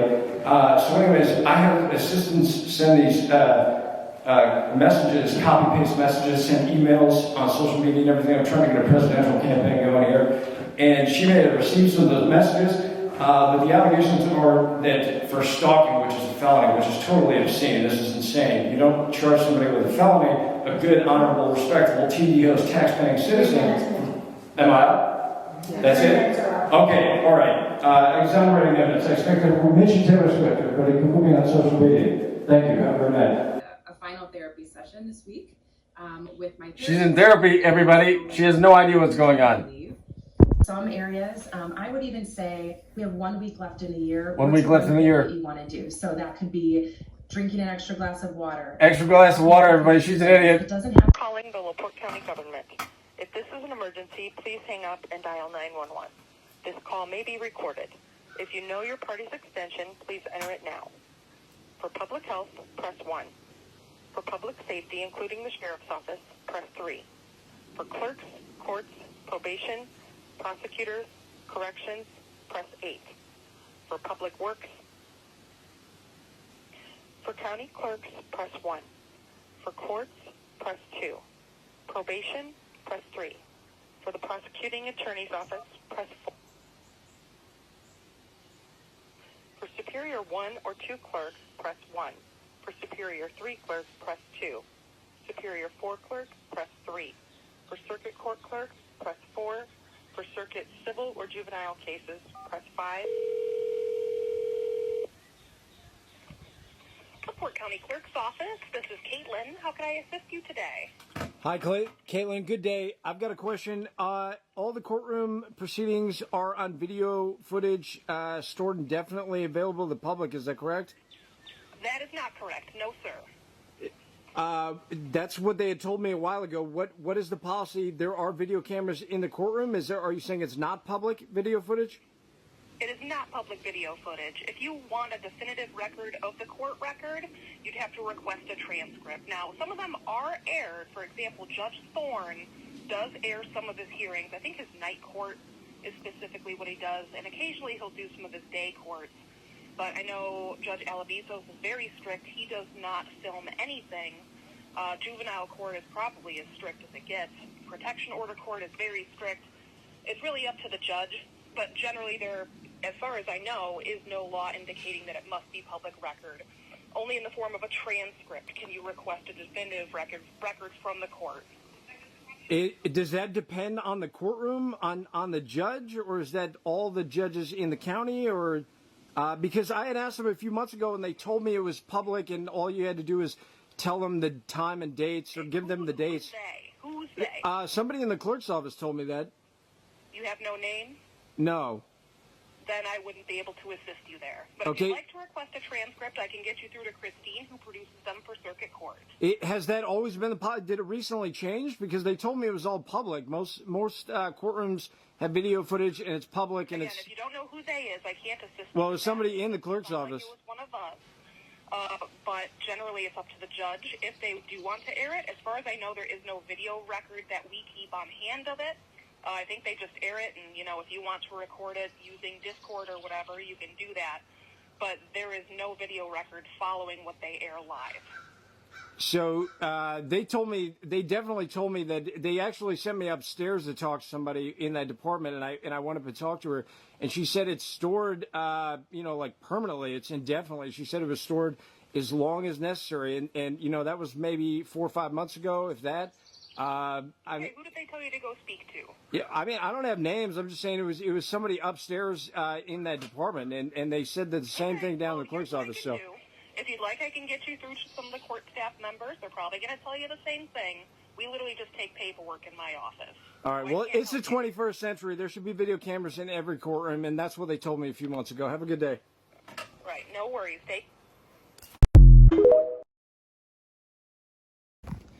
And the judge said he didn't want to give video footage of the courtroom. Did you hear him say that? I said, you don't have anything to hide, do you? Why would you not give the video footage from the courtroom? And then he said, well, it's my courtroom. And then he said, you can get transcripts, but the video from the courtroom, he said no, he didn't want to give it to me. I said, why would you not give me the video footage? You don't have anything to hide, do you? And he said he didn't want to get it. The clerk's office told me that I can get it from the clerk's office. The bailiff today told us that we could get it from the clerk's office. And you heard him in court. He said he didn't want to give us the video footage. When I asked him? I don't understand it, so call the clerk's office. You didn't hear him say that? I heard it, but I wasn't clear. You heard it. That's what it sounded like he said, right? He didn't want to give us the video footage is what he said. No, I don't. That's insane. You couldn't possibly come up with anything more incriminating than that. He doesn't want to give the video footage. That's insane. Why would he not give the video footage? I don't understand the procedure. So That's insane. Nobody would agree with that. 10 out of 10 people would say that's obviously, criminal incriminating evidence right there. That's proof of incrimination right there. We all saw it. It's on video. He said it on video. We need to get that video. The media needs to get it. It's public. Everybody needs to get it. The governor needs to get it. They need to release it. We need to get it. Look, what did that officer say, the bailiff? What did he say? We can get the video of the courtroom from the clerk, right? Yeah. That's what he said. Yeah, that's correct. He said it costs a little bit of money. Yeah. We got to go give him the dates or whatever. We go to the clerk's office. They give us the video from the courtroom is what he said. Yeah.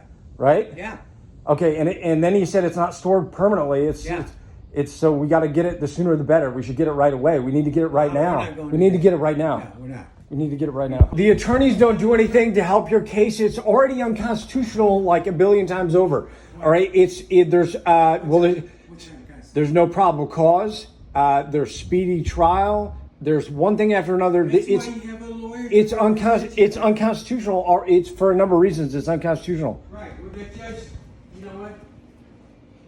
The judge says you're not making sense. If you wanted to help me right now, we would go to the clerk's office and demand that video footage. Okay, that would make sense, and then we would talk about what's on that video footage. That would make sense. So you're not making sense.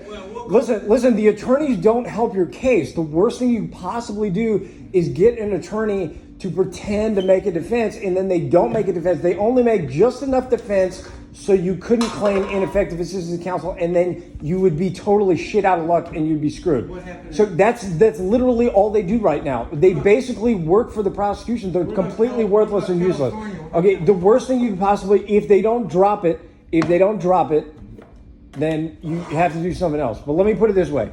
It couldn't go to trial because there would have to be a hearing like I demanded today. I said we need a hearing, probable cause, interest of justice. We need a hearing. I said we need a hearing to talk about the allegations and talk about the exonerating evidence.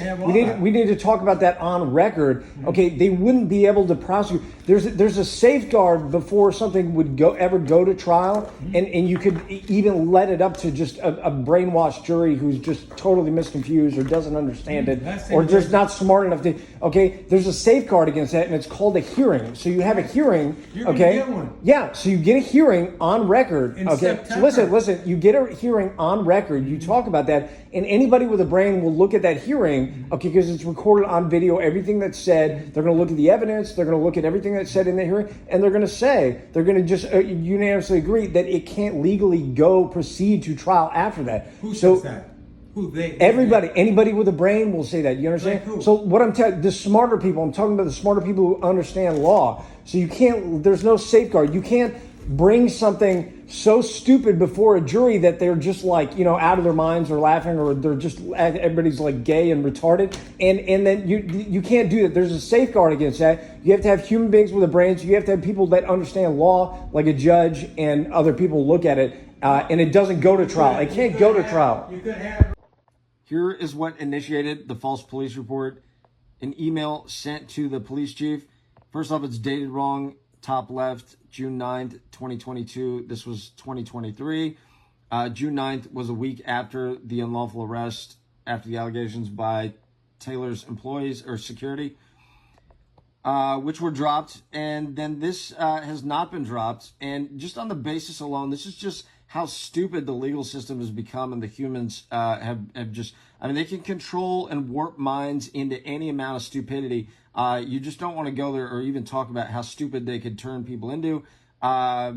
Bruce Jenner, well, for example, I guess he got a sex change and cut off his own penis, right? Okay, so that's what we're talking about, how stupid they can make people here. There's no limit to what they can convince people, and they can just walk and talk and do everything backwards, dress backwards. She talks about, so she, right there in the middle, she talks about, when I heard he was arrested Friday for stalking Taylor Swift and being held at the LaPorte County Jail, I knew I needed to file as well. So she made a report. This is dated June 9th, a week after the illegal arrest, Taylor Swift, the illegal Taylor Swift arrest, right? So, which was thrown out in the interest of justice. So she makes a report later.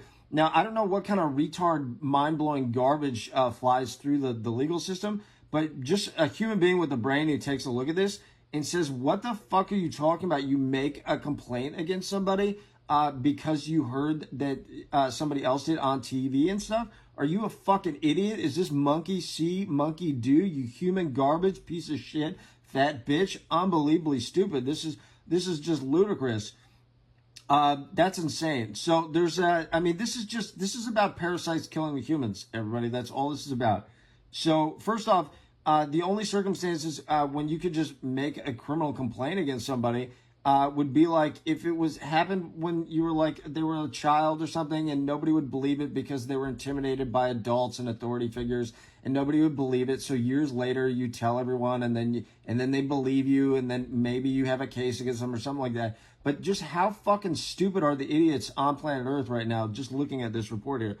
Okay, so obviously we're all adults here, so she would have no reason not to make a complaint if there was a criminal offense. They would have to make it like right away. Otherwise, it would look like she was trying to be cool or be in with Taylor Swift or something, who's, is supported the Democratic Party, and she's trying to gain political ground by, siding with an illegal arrest. This is just like human bacteria at work here, everybody. That's all this is.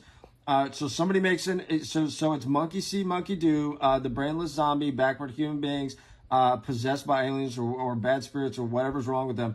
Okay, insane people, just mentally ill, retarded people. And she talks about she has in therapy. She publicly talks about she's been in therapy for years. I'm presidential candidate.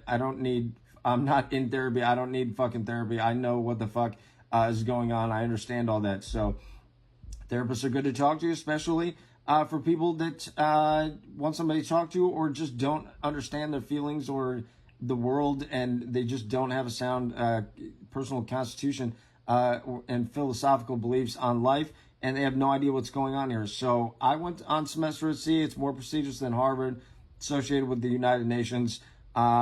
This was, I don't know what they're thinking, but that's obviously treason against every person in the country to make a criminal complaint against a presidential candidate and inhibit a campaign in any way. Obviously, if somebody believes, thinks, feels that they are a presidential candidate, they should, have the absolute right to campaign and talk and have meaningful conversation that could be beneficial, very beneficial to the world. It could be the difference between the world having a future and the world not having a future. It can be so serious. So anyways, obviously, we have to support freedom of speech and free legitimate campaigns. We can't have just parasites and retards and backwards human beings in therapy making false criminal complaints against people, and then they refuse to talk about it, and there's been no legal discussion. It's just been homosexual mind control retardation just mind-blowing stupidity. One continuance after another. They challenge competency to figure out if I'm competent or not. Meanwhile, I'm a billion times smarter than this idiot complainant. She's on YouTube. You can see her. There's her name right there. She talks. She's on TV stations and everything, of course. But she looks, in comparison to me, anyone with a brain would just see that I'm obviously a billion times smarter than she is.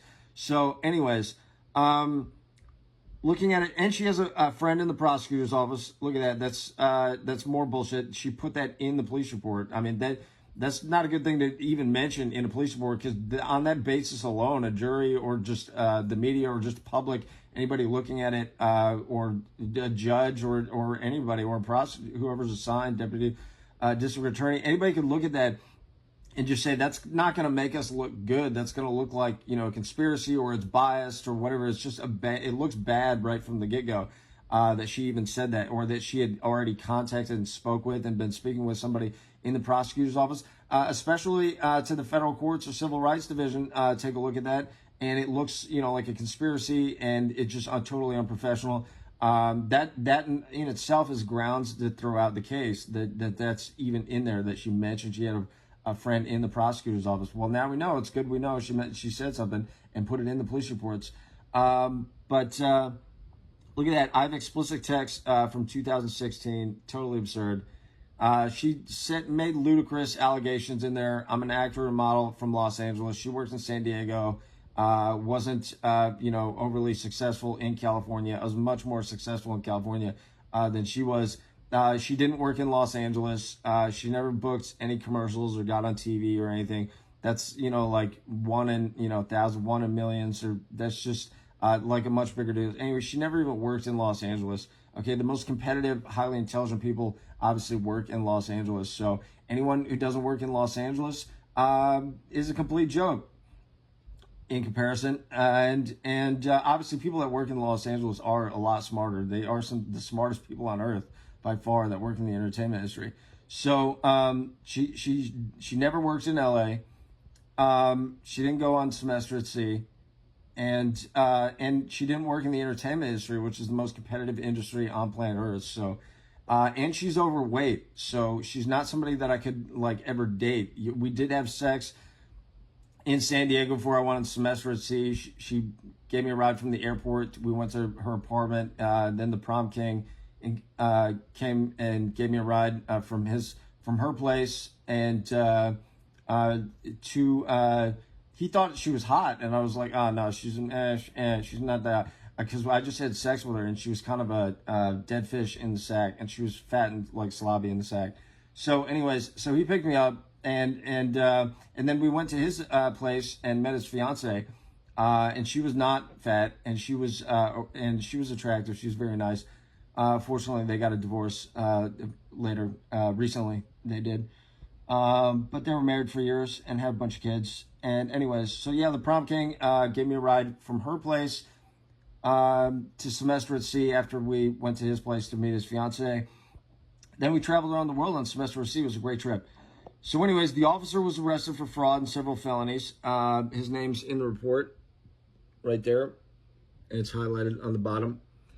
And I've posted that news article a number of times. You can Google his name. And it's ABC 57, I think, is the news article that I printed off. So it's ludicrous. So she made a number of claims. There's exonerating video. There's other details about. I knocked on her parents' door, and I saw her the night before, but I didn't stop to talk to her because I was on business. I had something to do. I was in a hurry, so I just waved and said hi. They waved and said hi back. So. Anyways, then the next day I stopped by their house, knocked on the door to see if she wanted to be in an Instagram video, see if she wanted to be in the film, in the documentary, because she does have pictures with Hillary Clinton on social media. I saw a few years ago, and she told me she wanted to run for senator. And so anyways, so I knocked on the door to see if she wanted to be in an Instagram video. She was not there. Her parents were working or something.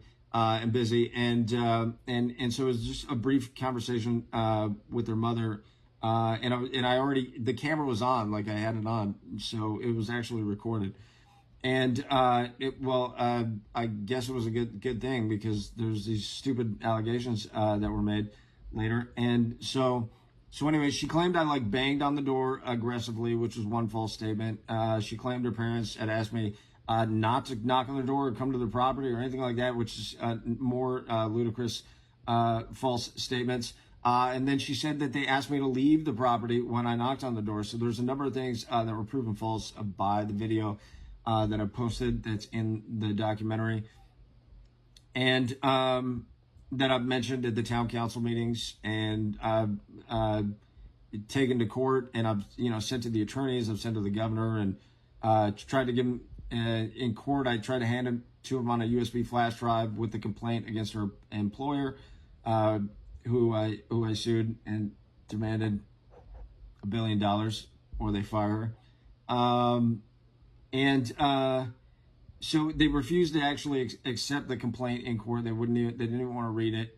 They just want to pretend like they don't know what they're doing. Or the exonerating video footage. They wouldn't look at it. She made ludicrous allegations. I'm a model and actor from Los Angeles. Did she think this was like a joke or something? She must not have known that I've already been arguing in court for execution for illegal arrest, because under the Civil Rights Act, it's a capital offense passed by Congress, signed by the president.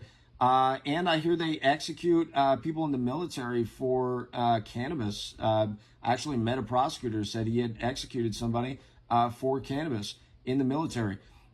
So if they're executing our young men and women in the military for cannabis, everybody, why on earth, if Congress, signed by the president, made kidnapping a capital offense, why on earth would we not be executing somebody for a kidnapping?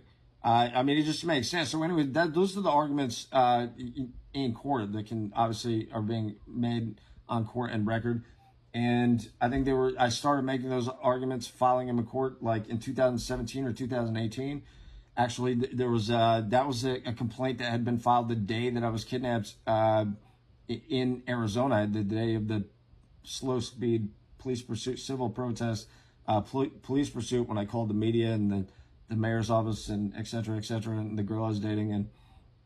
And so anyways, so those are obviously legal arguments to make. Obviously, I don't think an officer's ever been executed in the United States. There was Abner Louima, I found in the World Almanac. Somebody had been raped in a police station. They sentenced that officer to like 38 years or so. No, he took a plea bargain to avoid the death penalty. Whoa. A lot of people probably would have opted for the death penalty over going to prison. That's insane.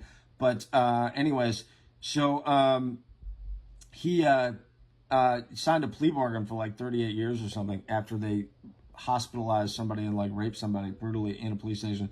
Totally insane. It's New York City. And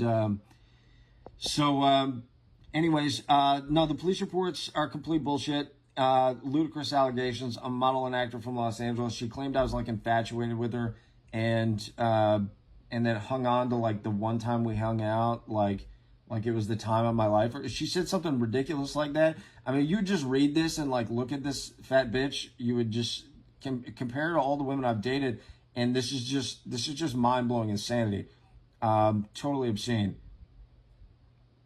Like, is there no extent to like how much people's minds can be warped into like what kind of stupidity, no matter how, there's just no, this is like, convincing somebody to get a sex change and, throw away their, remove their sexual organs or something. That's what we're dealing with here. That's what we're dealing with here, people. Total mind-blowing insanity. They're just warping the minds of the humans into mind-blowing retardation. So they've refused to talk about it. There's been no legal discussion. We haven't talked about the allegations and the exonerating evidence and, discussed it in court. There's been no legal discussion in court at all whatsoever. It's just complete garbage in the courts. And then they even challenged competency and then filed one continuance after another. This is all about parasites killing the humans. This is not about human beings being humans with brains or doing anything logically, rationally, reasonably. There's been no discussion on TV. Like one person gets on TV, another person gets on TV, talks about it. It's all just, it's all just this weird parasite conspiracy against the humans. is obviously what this is all about. It's just mind-blowing stupid.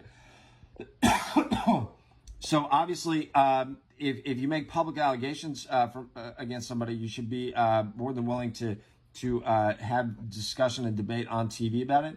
And then the other person obviously needs to be on TV talking about it as well.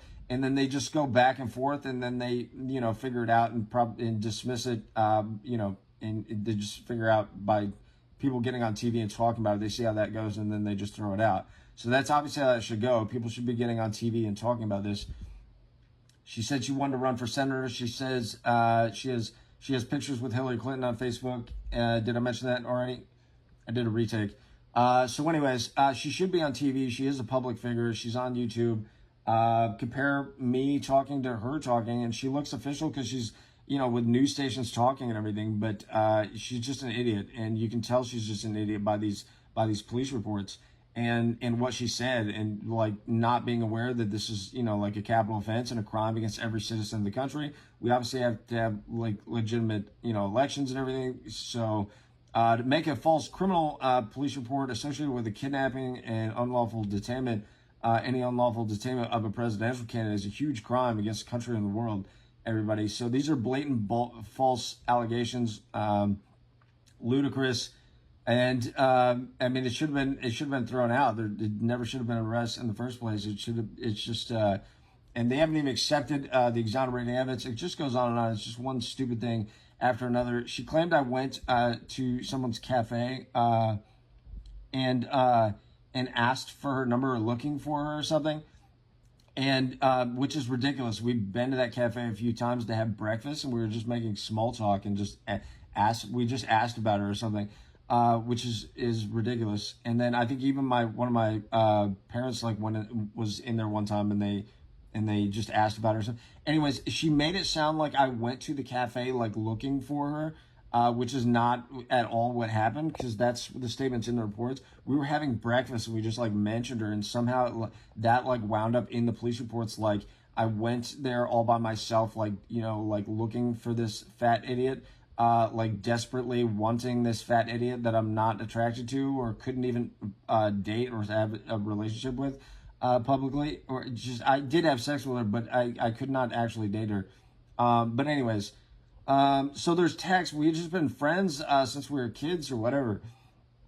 She's I mean, you can't have sex with people with a condom, at a party, or just that you would never date, obviously, but you couldn't take pictures with. Obviously, I'm a fashion photographer and a model and actor. I would have to date somebody that I can actually be in public with and take pictures with and stuff. She's too fat. I could never even date this idiot fat bitch who's now human garbage, who's committed treason against the country and against the whole world in these false allegations. So she claimed I was infatuated with her in the police report. These are her words. It's just I only looked at her Facebook once or twice in the 30 years or so that we've known each other, right? So anyways, she claimed I was infatuated with her and just retard stupid shit. This is people completely out of their minds, insane. But then she hasn't done anything. She should just say it was a mistake. I was having an emotional day. I'm in therapy. She should just say something and object. But I've been on house detainment for 6 months now. I haven't even been able to leave the house because of this stupid fat bitch and who claimed I was infatuated with her and made a bunch of other false statements. And obviously making a single false statement in a police report associated with a kidnapping, unlawful detainment, etc. is treason. I mean, that's a huge deal. So anyways, there's one false stupid statement after another. Just the whole thing is just gay, retarded, mind-blowing retardation, assault on the humans is what this is. So I don't know. She made the complaint 7 days after the Taylor Swift arrest, after her security made illegal arrest. That was June 2nd, 2023. This is dated June 9th. And they got the date wrong. It's they dated it 2022. It's 2023. The other date is right there. The correct date is right there. So anyways, it's insane. They need to throw it out for a number of reasons. I've been on house arrest for over 6 months. Totally insane. Look at that. Look at her on YouTube. I'm a billion times smart. Everything I say is like smarter than she is. She's just been, just mind washed into just human garbage, pretending to act like a good, decent human being on TV. But I mean, this is insane. But many months have gone by, and I've already filed all these documents in court, and I filed a complaint against her in the court. And I've been arguing that this is like, treason, kidnapping, and all these serious offenses against capital offenses, against all this.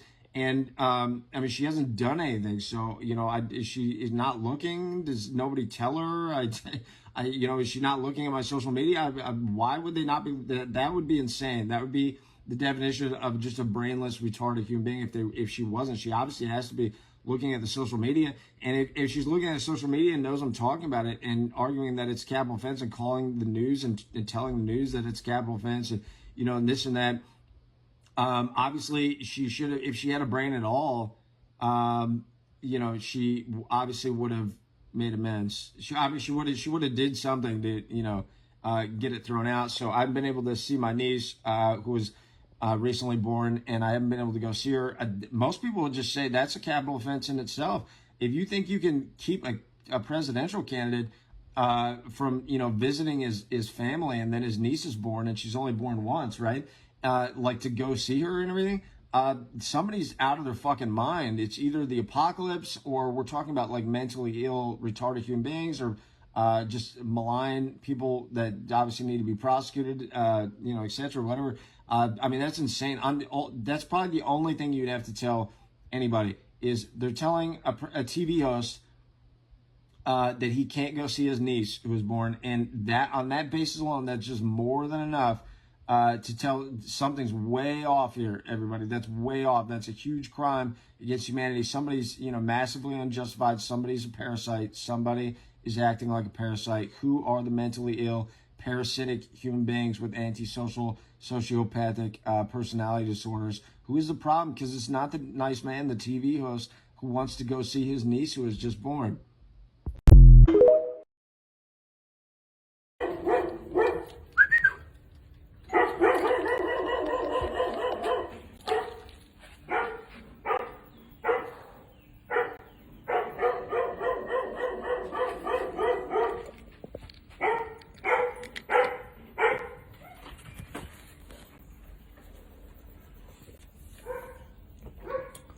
Big dog. Doot.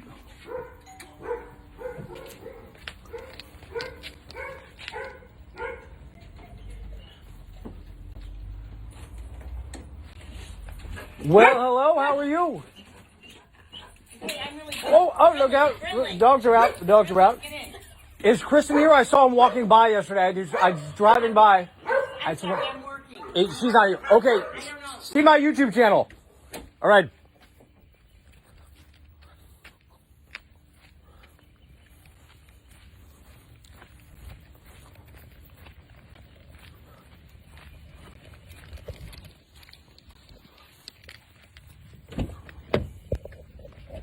Check this out, everybody. The company she works for is a non-profit, and I think she makes probably over about $250,000 a year or something.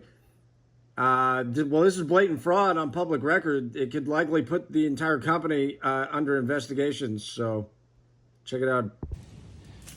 How you doing? Okay. All right. It's a little warm out here, huh? Yeah. Do you remember when you almost divorced him? Yeah. And you asked me what you wanted, what you should do. Remember that? You were talking about divorcing him? And I remember, and I said, no, don't get divorced. Do you remember that? Yeah. Yeah, you do remember that. Thank you. Yeah, and I told you not to divorce him. You were ready to divorce him. I don't know. All right. I love you. Do you need help? I always need help. All right. Hey, I got a few things. They're not that big. Call intake. Hi there. Good day, Mr. Mitch Taebel. How are you? Good, how are you? Hi. So I filed a number of tremendous complaints in the district court in Los Angeles. And it appears that the clerk's office may be running like over a week behind. I've sent a number of documents and they haven't been filed yet. would you be able to pull up my case information and see what's going on? Is it a civil matter or criminal matter? It is a civil matter, but they didn't answer the phone. Okay, yeah, they tend to be a little bit busier. Do you have access to Pacer? Because we're very limited on what we can tell you over the phone for civil matters. Okay. They would tell you to look on Pacer to access the docket to see what the process or to see the what's going on in your case. Alrighty. Yeah, I have Pacer. It's just documents are being filed, and they appear to be like way behind schedule, like over a week or something. So I've delivered, a number of documents, or about a week. And yeah, they haven't been filed yet. And usually in the district courts, they receive it that day, and it gets, filed that day, and it's on Pacer, the next day. So, anyways, yeah, I just want to let you know. Did you bring it to the window, or did you mail it in? I'm out of state, so, or else I would. You mailed it in. Yeah, I used to live downtown at the SP Manhattan. It's a couple blocks from the courthouse, actually. 215 West 6th Street. But anyways, I'm not there right now, so I can't. But I left him a message and said something about it. I had spoke to him before, and a complaint hadn't been filed for a number of days. I think it was almost a week or so.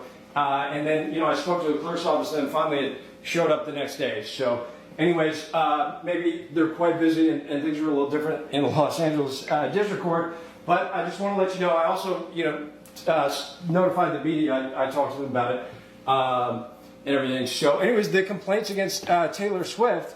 So I'm sure you can find it. I'm sure you got Pacer. You're invited to read it and see all the media exhibits. The greatest documentary films ever made are being filed in court for eternity. So, great. I've got one question for you. Since I'm speaking to the criminal department, defendants in Los Angeles, they can file affidavits whether or not they're represented by counsel anytime, right? On public record on the case. Can they file like pro se motions or affidavit for public record for the media and public to read at any time? That's a general policy of the U.S. courts, I think, nationwide, right? I mean, that's something that you would have to double check with the local rules. Defendants are able to file in their cases once there's a judgment posted, but it varies on different circumstances, so that's something you'd have to double check on the local rules. Okay, but I'm saying, like, while a case was pending, let's say, whether a defendant's released or, detained, they should always be released, of course. But the U.S. courts allow them to file motions or affidavits, even if they would not respond to it or whatever. They're not going to, like, strike it from the record and make it, hide it from the public. Obviously, the public, can read, the documents and everything, and they have something to say to object to a malicious prosecution, whether it's fraudulent or whatever. Obviously, they can file affidavits, whether it's in their favor or it could be used against them. Obviously, they're going to allow them to file affidavits in response to the allegations against them, whether they file official motions or whether they just file affidavits. But they have a right to obviously speak and put something on the record. Correct? I mean, they can file, but it depends up to the judge. If it's relevant to the case. Okay, I spoke to. They shouldn't be filing if they have an attorney. Yeah, see, this is a problem in some of the state courts is that they, strike stuff from the record, and I don't know if that always means that it can't, actually be accessed by the public, and they can't read what they said or see the exhibits that they filed, which is absurd. That's totally insane. That should be a criminal offense if that's what they're doing. But yeah, I know that's a problem in some of the state courts. I've spoke to other clerks' offices about this in civil and criminal matters, and they said, yeah, you can file affidavits on the record anytime, before a trial, after a trial, after a case is closed, and it's years down the road and been dismissed. If you have something to say, to put something on the record, whether you're a plaintiff or a defendant, you can obviously file a motion or an affidavit and put that on the record, and it will be public. So I just wanted to ask you about that. I got one other question. Do you allow like third parties to file an affidavit? Like, let's say the media wants to say something to a case. Can they file a motion or an affidavit on record in case? Again, it depends. I mean, it just depends on certain circumstances. But I mean, anything that gets sent in, we're obligated to file it in. Yeah. Okay. So even if a third party files something, you're obligated to file it. Oh, excellent. All right, fantastic. That's very good to know. Yeah, the state courts apparently need a lesson on that. The U.S. courts are much better at it, much smarter. That's why we like the White House. Much smarter. All right, fantastic. Have a great day. Check out the case. Okay. Thanks. You too. Bye. Bye-bye.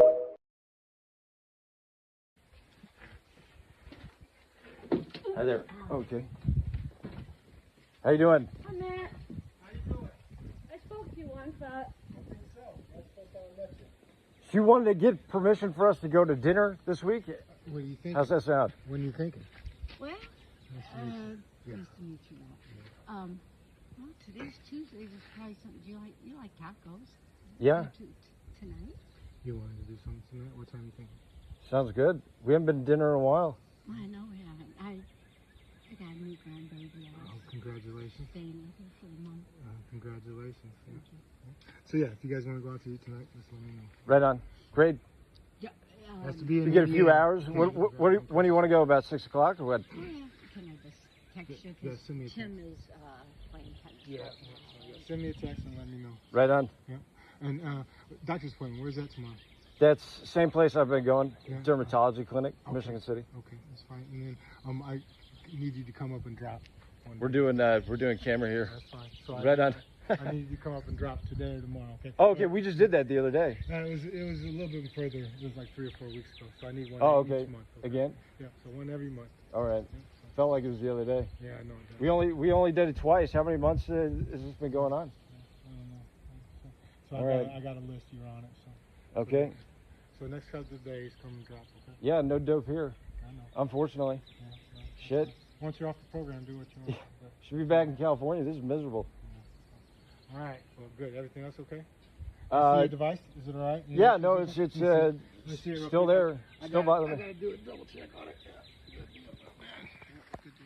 All right. Cannabis should be legal in Indiana. Well, if it was okay, legal, maybe. would you let them smoke? Or Well, no? you know, if it was on the program there, if the program said it was fine, then you know what I mean.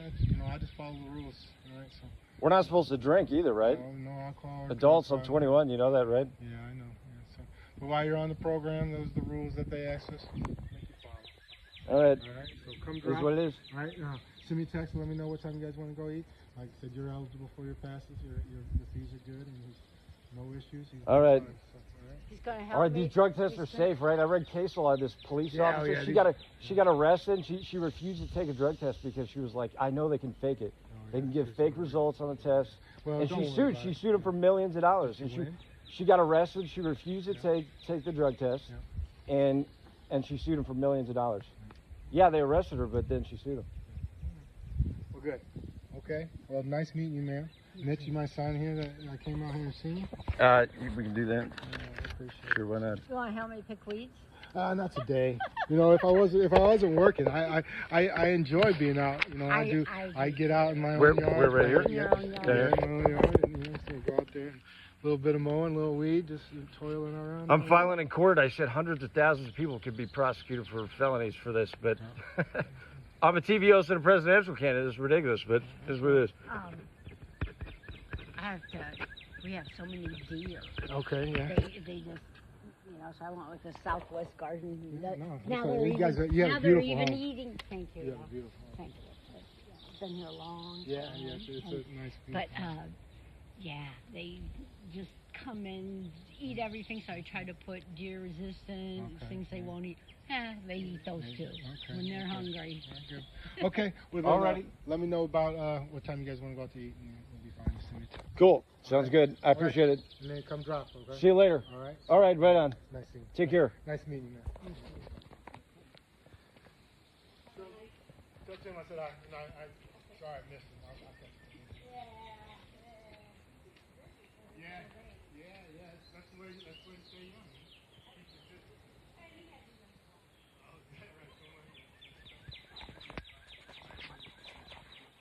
All right, take care. Great. So where are we going? Let's look up Taco Tuesday. See who has. Oh, I think maybe that place across from the library. Sounds good. What's that? All right, we'll figure it out. We got some time. text them. Great, we're going to dinner. Name and address when you step up, please. Yes, hi, Mitch Taebel. Right to the microphone. 20 Golden Gate. Can I say this here real fast? Just wanna, let's see here. Alrighty. Okay, 2020 Golden Gate Drive, Long Beach, Indiana, 46360. Everybody, I was just Rolling Stones magazine. Make sure you turn on the microphone. Sure. Yeah, Address. Hi, can you hear me? Here we go. All right, great. Mitch Taebel, 2020 Golden Gate Drive, Long Beach, Indiana, 46360, stop 20. I was recently in Rolling Stones magazine, USA Today, a number of other publications, Fox 32 Chicago, news media broadcasts across the country. I was framed. It was alleged I stalked Taylor Swift and I had sent her threatening messages on Instagram from an Instagram account that did not even belong to me. I was framed. I was detained for over 6 months. It was a travesty of justice. What's happening in this country? The Eighth Amendment says excessive bail shall not be required. The purpose of bail is to attain release. It's not so bail be set just out of reach of the accused and you cannot be released. I'm a presidential candidate. I'm a TV host. I'm a published author. I'm an award-winning political filmmaker. This is totally insane. Travesty of justice that I was detained for over 6 months for this and released. I've got case law where detainment is over $1 million a day. I need to file a lawsuit. I need to sue. I would like support from the town council. Everybody in Long Beach, and we have any lawyers here. Anybody would like to help me sue, that would be great. If you know any lawyers, let me know. Mitch and Taylor Swift, you can Google it. And I've got a YouTube channel. You're about to check it out, everybody. All right. Yeah, that's it. Thank you for your time. Very much. All right. Any more public comments from the audience? John? Have a great night. Thank you. You have reached the Town of Long Beach Police Department. If this is an emergency, please hang up and call 911 now. To speak to an officer, press 0. To reach us, please wait a moment.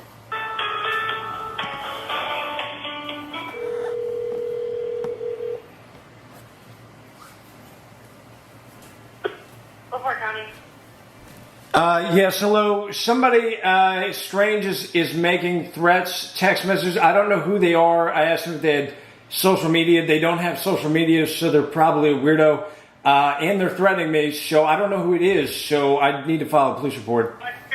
What's your address? 2020 Golden Gate Drive, Long Beach, Indiana, 46360. Okay, can you confirm the address? Yes, 2020 Golden Gate Drive, Long Beach, Indiana. This is Mr. Taebel. You should know. I'm sure you know who this is. Hi. Call that number for you. Yes, 219-346-0017. You're wasting the time on that. And your name? Taebel. Wow. This is Mr. Mitch Taebel. What's your name? Mr. Mitch Taebel. Hi.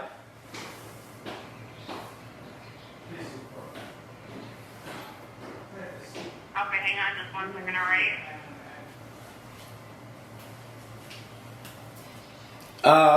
Yeah. Does an officer need to come by to make it? That sounds like something I could just email or text you. Do they need to take like an in-person statement? We're not in a rush. You don't need to send officers right now or anything. Don't worry about that. Don't even do that. Actually, matter of fact, I can just email it to you or text it to you. But I just wanted you to be aware of it. So I can't take a report for you. I can have an officer give you a phone call. Yeah, let's do that. Perfect. Do you have my number? You need it. Sir. Go ahead. I have a couple questions for you. The threats that were made, do you think they'll be carried out? Like if they try to harm you, do you think they will actually find you and harm you? Well, I don't know who the person is. They don't have social media, and only weird people make threats and don't have social media. So we can assume it could be dangerous. So obviously, I need to give you guys the phone number. You can figure out who it is and tell me if that person's dangerous or not. Okay. How many calls have you received? I'm not receiving calls. I got texts, and then I asked them to not text me, and then they continued to, and he actually made a threat. So that's already a criminal offense. He made a threat after I asked him not to text me, after I told him not to text me. Yeah. Go ahead and have an officer give you a phone call. It'll show up as a block your private phone number. Just make sure you answer, okay? Excellent. I appreciate it. Have a great day. You're welcome. I recorded this. Great. Bye. Yes, good day. Can you hear me? Hello? Hello, sir. How are you? This is Officer Vopat from the Long Beach Police Department. Can you hear me? Yes, I can. Officer who? Vopat. V-O-P-A-T, badge number 504. Okay. All right. Thank you, Officer Vopat. All right, great. So I just got a text. I had received some text before. I'm on the phone with an officer. I'm going to walk outside here.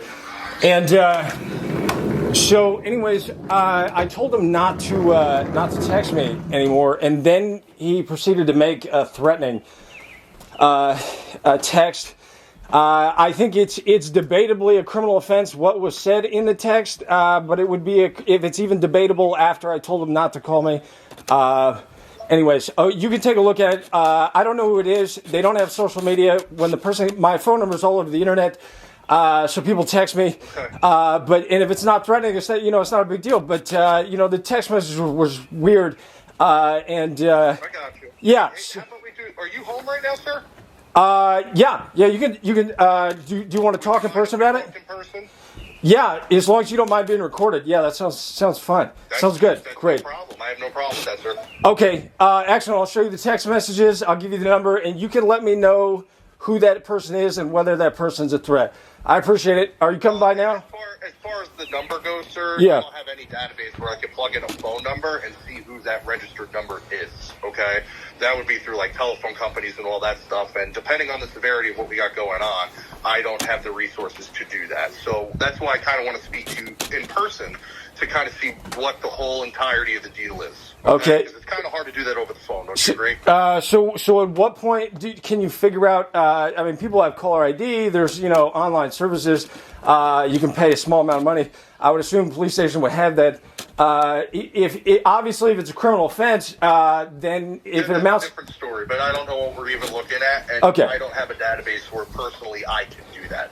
I'm just letting you know that right off the bat. Just I don't know what your expectations are with that. Yeah. But I don't have that. Okay. So how about we do this? I'll be. You're at 2020 Golden Gate, sir. Yeah. Actually. Yeah. Let's see here. I was just going to send you a text, and you could tell me if that amounts to a criminal offense and what you want to do. Okay. Yeah. If you want to send me a text, that's fine. Can I text you at this number, and then if we need to file a police report, I'll come down in person. How's that sound? Yeah, that's perfectly Okay. fine. I could see what's going on, and why don't you send me the text messages, like you said? I'll read through them, and I'll kind of give you my thoughts on it. Does that sound good? Yeah, I appreciate it. So, sure. Can I text you at this number or email it to you? How do I send it to you? I'm going to call you unblocked. How's that sound? My phone automatically goes to it, but I could set it to where I could send unblocked. Okay. So why don't I call you unblocked, so that way you have my number, and then you can send it right to me. Excellent. I'll send it to you, and we'll talk about what you want to do or what we should do about it. All right, I'll send it to you now. I'll look for your call. Thanks. Bye. Okay.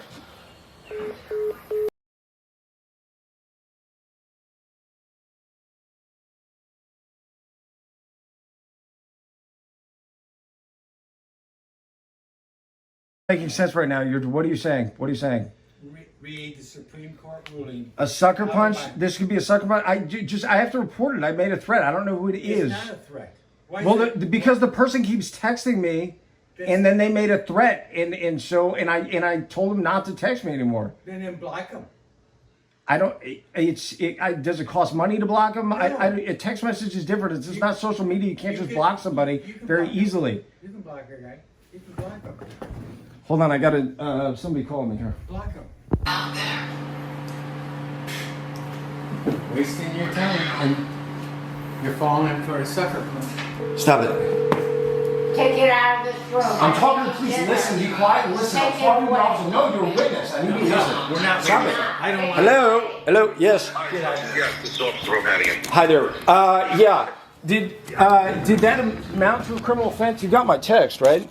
Yes, I got your text messages. So, is there any other text messages or any other thing that you would perceive threatening in any nature, or that's it? That's the entirety of it? They were kind of menacing, but not towards me directly. But right. There's other text messages. But as far as what I'm seeing there, okay. So Indiana statute, right? Okay. So as far as that goes, it's got to be a specific specific threat, okay? It doesn't, from the way I'm reading it and I'm perceiving it, okay, it doesn't sound like a specific threat. Now, say that person said that he was going to come to your house and he was going to punch you in the face and cause you bodily harm. That's different. He's kind of on the gray side of things, kind of dancing around that statute to where I would definitely document it. So what I'm going to do is I'm going to document our conversation and everything we did in dispatch notes, okay? Do you know the difference between that and the case report? No. Okay, so the dispatch notes, so when we get a call for service, right? All right, so just like now. So when you called the non-emergency number or 911, you told them what was going on. On my computer, it pops up to where I have the ability to add notes to that call for service and document everything in that so it's saved under dispatch, okay? All right, I can take, yeah, I can. I would recommend you to do, sir, is Go ahead. I would highly suggest, I don't know you personally. I don't know any of your history, okay? But it sounds like it's... I don't know you personally either, and yeah, I want to talk over the phone because I don't know who they're employing over there. They just employed an officer who was arrested for a felony, or a fraud and several other felonies. Was working at the Long Beach Police Department, and I would like to know a few of the officers. It's been years. I talked to a few officers in years past, and they seem like nice officers.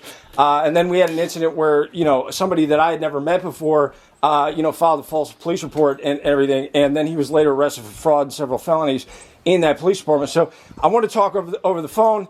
I asked the chief, I met with him one time in his office, and then I left him a message before, and I wanted to maybe meet with him, like on every few months or so and keep some kind of rapport. And he didn't call me back, and so we weren't able to meet. So I obviously should know some of the officers in the police department. But as far as that goes, I'm Officer Bo Papp with the Long Beach Police Department. I've been here since February of this year. I've been a law enforcement officer for quite a while now, and I transferred from Westfield Police Department. So as far as the felony and all that stuff with that officer, I have no knowledge of that. Okay. I'm not saying that it's not true or doubting you in any which way, but as currently now, there's no Long Beach officer employed with that type of reputation. Yeah, no, he was fired and then he was arrested. It's definitely true. It was all over in the media. Well, I mean, he was in the media, so. Listen, I don't watch the news. So I have no idea what goes on. Yeah, okay. Right, so I'm going to document all this, that we spoke and everything, but what I would recommend to you, sir, just like I would recommend to anybody else, okay? So you can go ahead and block that number. Unfortunately, the day and age we live in, and that's why it's so hard for me to pinpoint that, is you can auto-generate numbers and text from numbers. I've worked cases before in the past where it's really, really difficult to kind of pinpoint who that individual is because there's so many apps out there that you could use. I think you mentioned one of them before, to where you could change your phone number and send that out. So we'll have victims in cases, sexual violence cases, stuff along those lines, that will change their phone number. And they'll keep contacting under blocked numbers. If that does happen, I urge you to report it, okay? And if anything, you do get any other text messages, I would urge you to report it again. But what we're looking for as far as the statute goes, sir, is it's a direct threat towards you for serious bodily harm, okay? That's what the statute reads, okay? So kind of this dancing around, I would agree with you, it's anonymous text. I would agree with you, especially from somebody that you don't know. But I would recommend blocking that number, and I would also recommend taking your number off Facebook. Now, you're an adult. You can do whatever you want, but that's just my recommendation to you, sir, okay? Yes. Okay. So, it only costs, there's like free trials for like $1 or something. I've seen before. It's just like a few dollars a month. I think all lawyers probably have that service where you like look up old classmates and friends if you forgot their phone number. I mean, there's ways that you can extended phone books. You can pay a small service. I would imagine police department certainly should have that service for a very, very small fee and just be able to look up the number and tell me if that person is dangerous, if you think it is, so we can look at their social media. And take a look at the person and, see if they're, violent criminal or something, if they're out on bail for murder or something, or a psychopath. So, anyways. I'm in agreement with you, but I don't have any database to where I can type somebody's, there's an app and everything. I don't know about it. That may be my lack of knowledge in that field, but that's something definitely to look into, going in the future.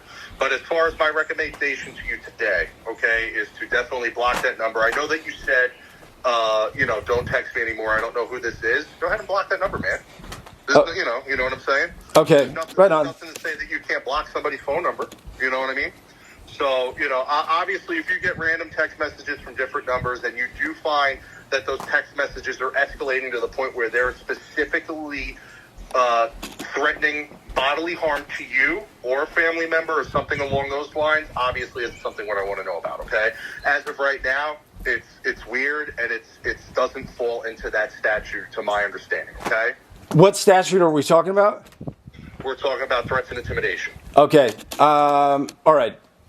Okay. Sounds good. Yeah. Okay, we can do that. How about the Michigan City Police Department? Maybe they have reverse phone number lookup or something. Do you know? And at this point too, they're gonna look at it the same way I do. Okay, this is the first time we're talking, so I'll give you a little bit of a history. I look at everything to the letter of the law, sir. Okay, so I look at everything the way it is, and then go from there. So at this point, if they do have a system like that, great. But, at this point, what I'm going to do is I'm going to document this incident, and then if it reoccurs, now I have a baseline footprint that, hey, me and Mr. Taebel talked about something along those lines, and then I can relate if it goes to a serious event, which I hope it doesn't. I hope it doesn't go to where somebody's threatening you. I know I wouldn't want that for myself. I'm sure you don't want it either, too. That's why you're on the phone with me, right? So, that's pretty much where I'm at. So, do you have any other questions or... The text messages were weird, and then they started to get threatening. So penis thing is a little weird too. I'll let you know if there's any increasing threats or a direct threat. That sounds like debatable or something. So, anyways, if there's any more direct threats or something, I'll definitely let you know. Okay. Absolutely. All right. Absolutely. And and the thing is, just with online safety and everything now. I know you mentioned it before that your phone number's all over the internet. If you put it there, I don't know how that works. Okay, so if you put it there, I'd recommend taking it down. Okay, the less that people know about you, the better. Obviously, well, my number's all over in court and everything too. So it's all over, and they require it on documents filed in court. They ask for it. So, okay. Hey, obviously, the police department should have a reverse phone number lookup. It's insane. I call companies and they don't have caller ID. It's like, are we regressing? Is there regression in society and technology right now? Because 10 years ago, everybody used to have caller ID. So that's ridiculous. Obviously, the police department, it would not look well on the police department. The police department would be liable, I would assume, in a circumstance where that person was, a dangerous psychopath. And, they did come to our house armed and, to assault. And obviously that would reflect very terrible on the police department. So obviously it would make sense to have reverse phone number lookup and just do a background check and look at if there's anything online about this person. I don't have a name on the phone number. So if I had a name, I could Google it. But any suspicious activity? Anybody that's following you or anything along those lines? Anything that's out of the ordinary? No. It's I think likely the area code I think is out of the area, and likely the person's on the other side of the country, and it's not a big deal. And this will be the end of it when I block their number. But So like I said, if it continues, then obviously, like I said, I'm going to take the steps of documenting so that we have a paper trail. Okay. So, we have a paper trail of everything going on that me and you've talked already. And now, okay, if it happens 2, 3, 4 days down the road, then, then we have a recurring issue. And then if it gets to that point where it's going to fit in that threats and intimidation, then, we'll take steps from there. But as of right now, like I said, it's kind of on that gray line of, would I feel comfortable charging somebody with that? Probably not, no. Did you recognize the area code? Is it 615? No, I did not, sir. Okay, I forget. I'm going to take a look. I saw the area code and I knew it was out of the area and everything. So, okay. All right. Like I said, I appreciate it. Updated if you yeah. This is my work phone, so, if I'm not at work, I'm not answering it. If there's something serious, I have other means of contact. So I don't monitor this phone 24/7, okay? So if you do have an incident to where something's occurred, do what you did today, okay? Yeah, this person, I don't know this person, so they obviously have no justification whatsoever. So I don't know why They're trying to talk to me. Anyways, I have no idea who this person is, and they don't have social media, and that's just a red flag from somebody texting you in the first place. Anybody that should be texting anybody, they would say, hey, look at my social media. I'm not a psychopath. But they don't have social media, so, that's alarming. So, anyways, I may call the Michigan City Police Department and see if they have reverse phone number lookup, or we may pay a small fee and do that ourselves, and we'll check the area code. All right, officer, one more time. How do you spell? So, I hope that's, I hope I can help you out today. So, is there anything else I can do to help you, sir? Yes, officer, one more time. How do you spell your name? Last name? Yeah, V-O-P-A-T. V-O-P-A-T, Vopat. Officer Vopat. I appreciate it. Have a great day, Officer Vopat. Thank you. Bye. Have a great one, okay? All right. Are you allergic to awesomeness? That's my soulmate, one and only soulmate. Here's Chris Carroll, our prom king in high school. Everyone, I could have been prom king. Everybody, check out his Facebook. Recognize I'm prom king. He was dating Jennifer Parker, who I had dated, who I liked very much, and got me started making films, because she liked to make films, and she had a MacBook, let me borrow it, use her iMovie, and make films. And I actually took her and the other best-looking girl in school to college with us in Colorado. We should have gone straight to Los Angeles. We went to Colorado first. And anyways, everyone, check out the profile. It was the U.S. government and history teacher and flag football coach who was one of the people, teachers that suggested to us that we should definitely be prom king and queen.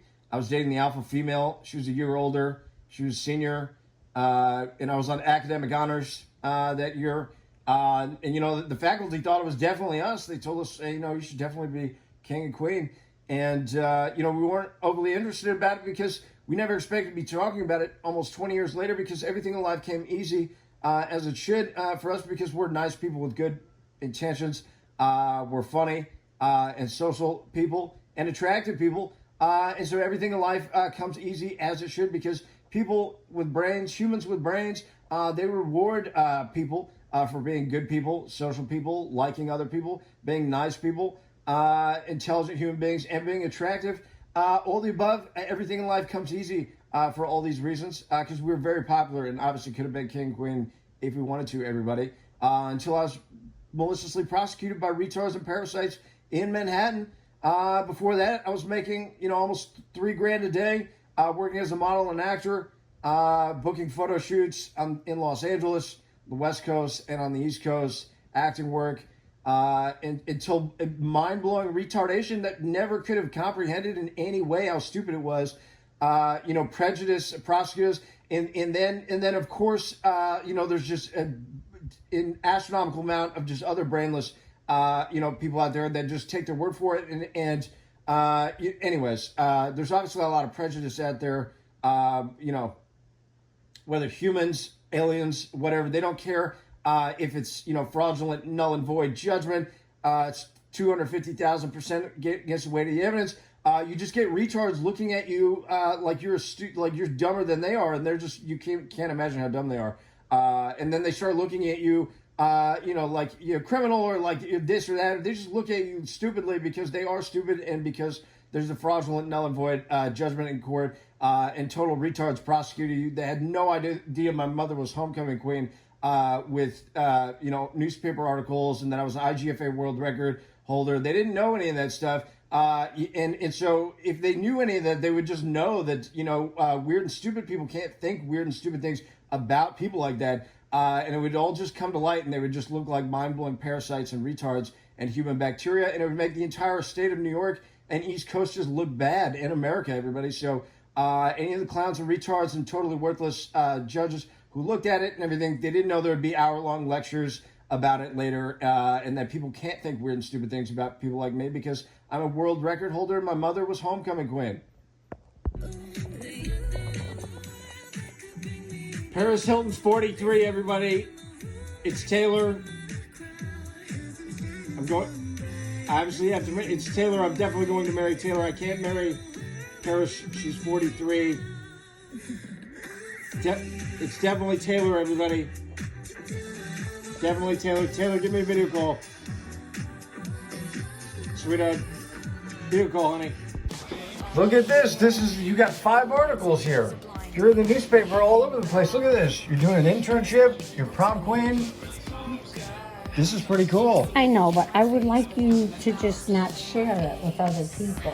We gotta share it. We gotta send it to the meeting. We gotta tell everyone. I'm so proud of you. I'm happy. I'm so happy. It's great. Are you taking my video? Yes, I am. You look great. Wait for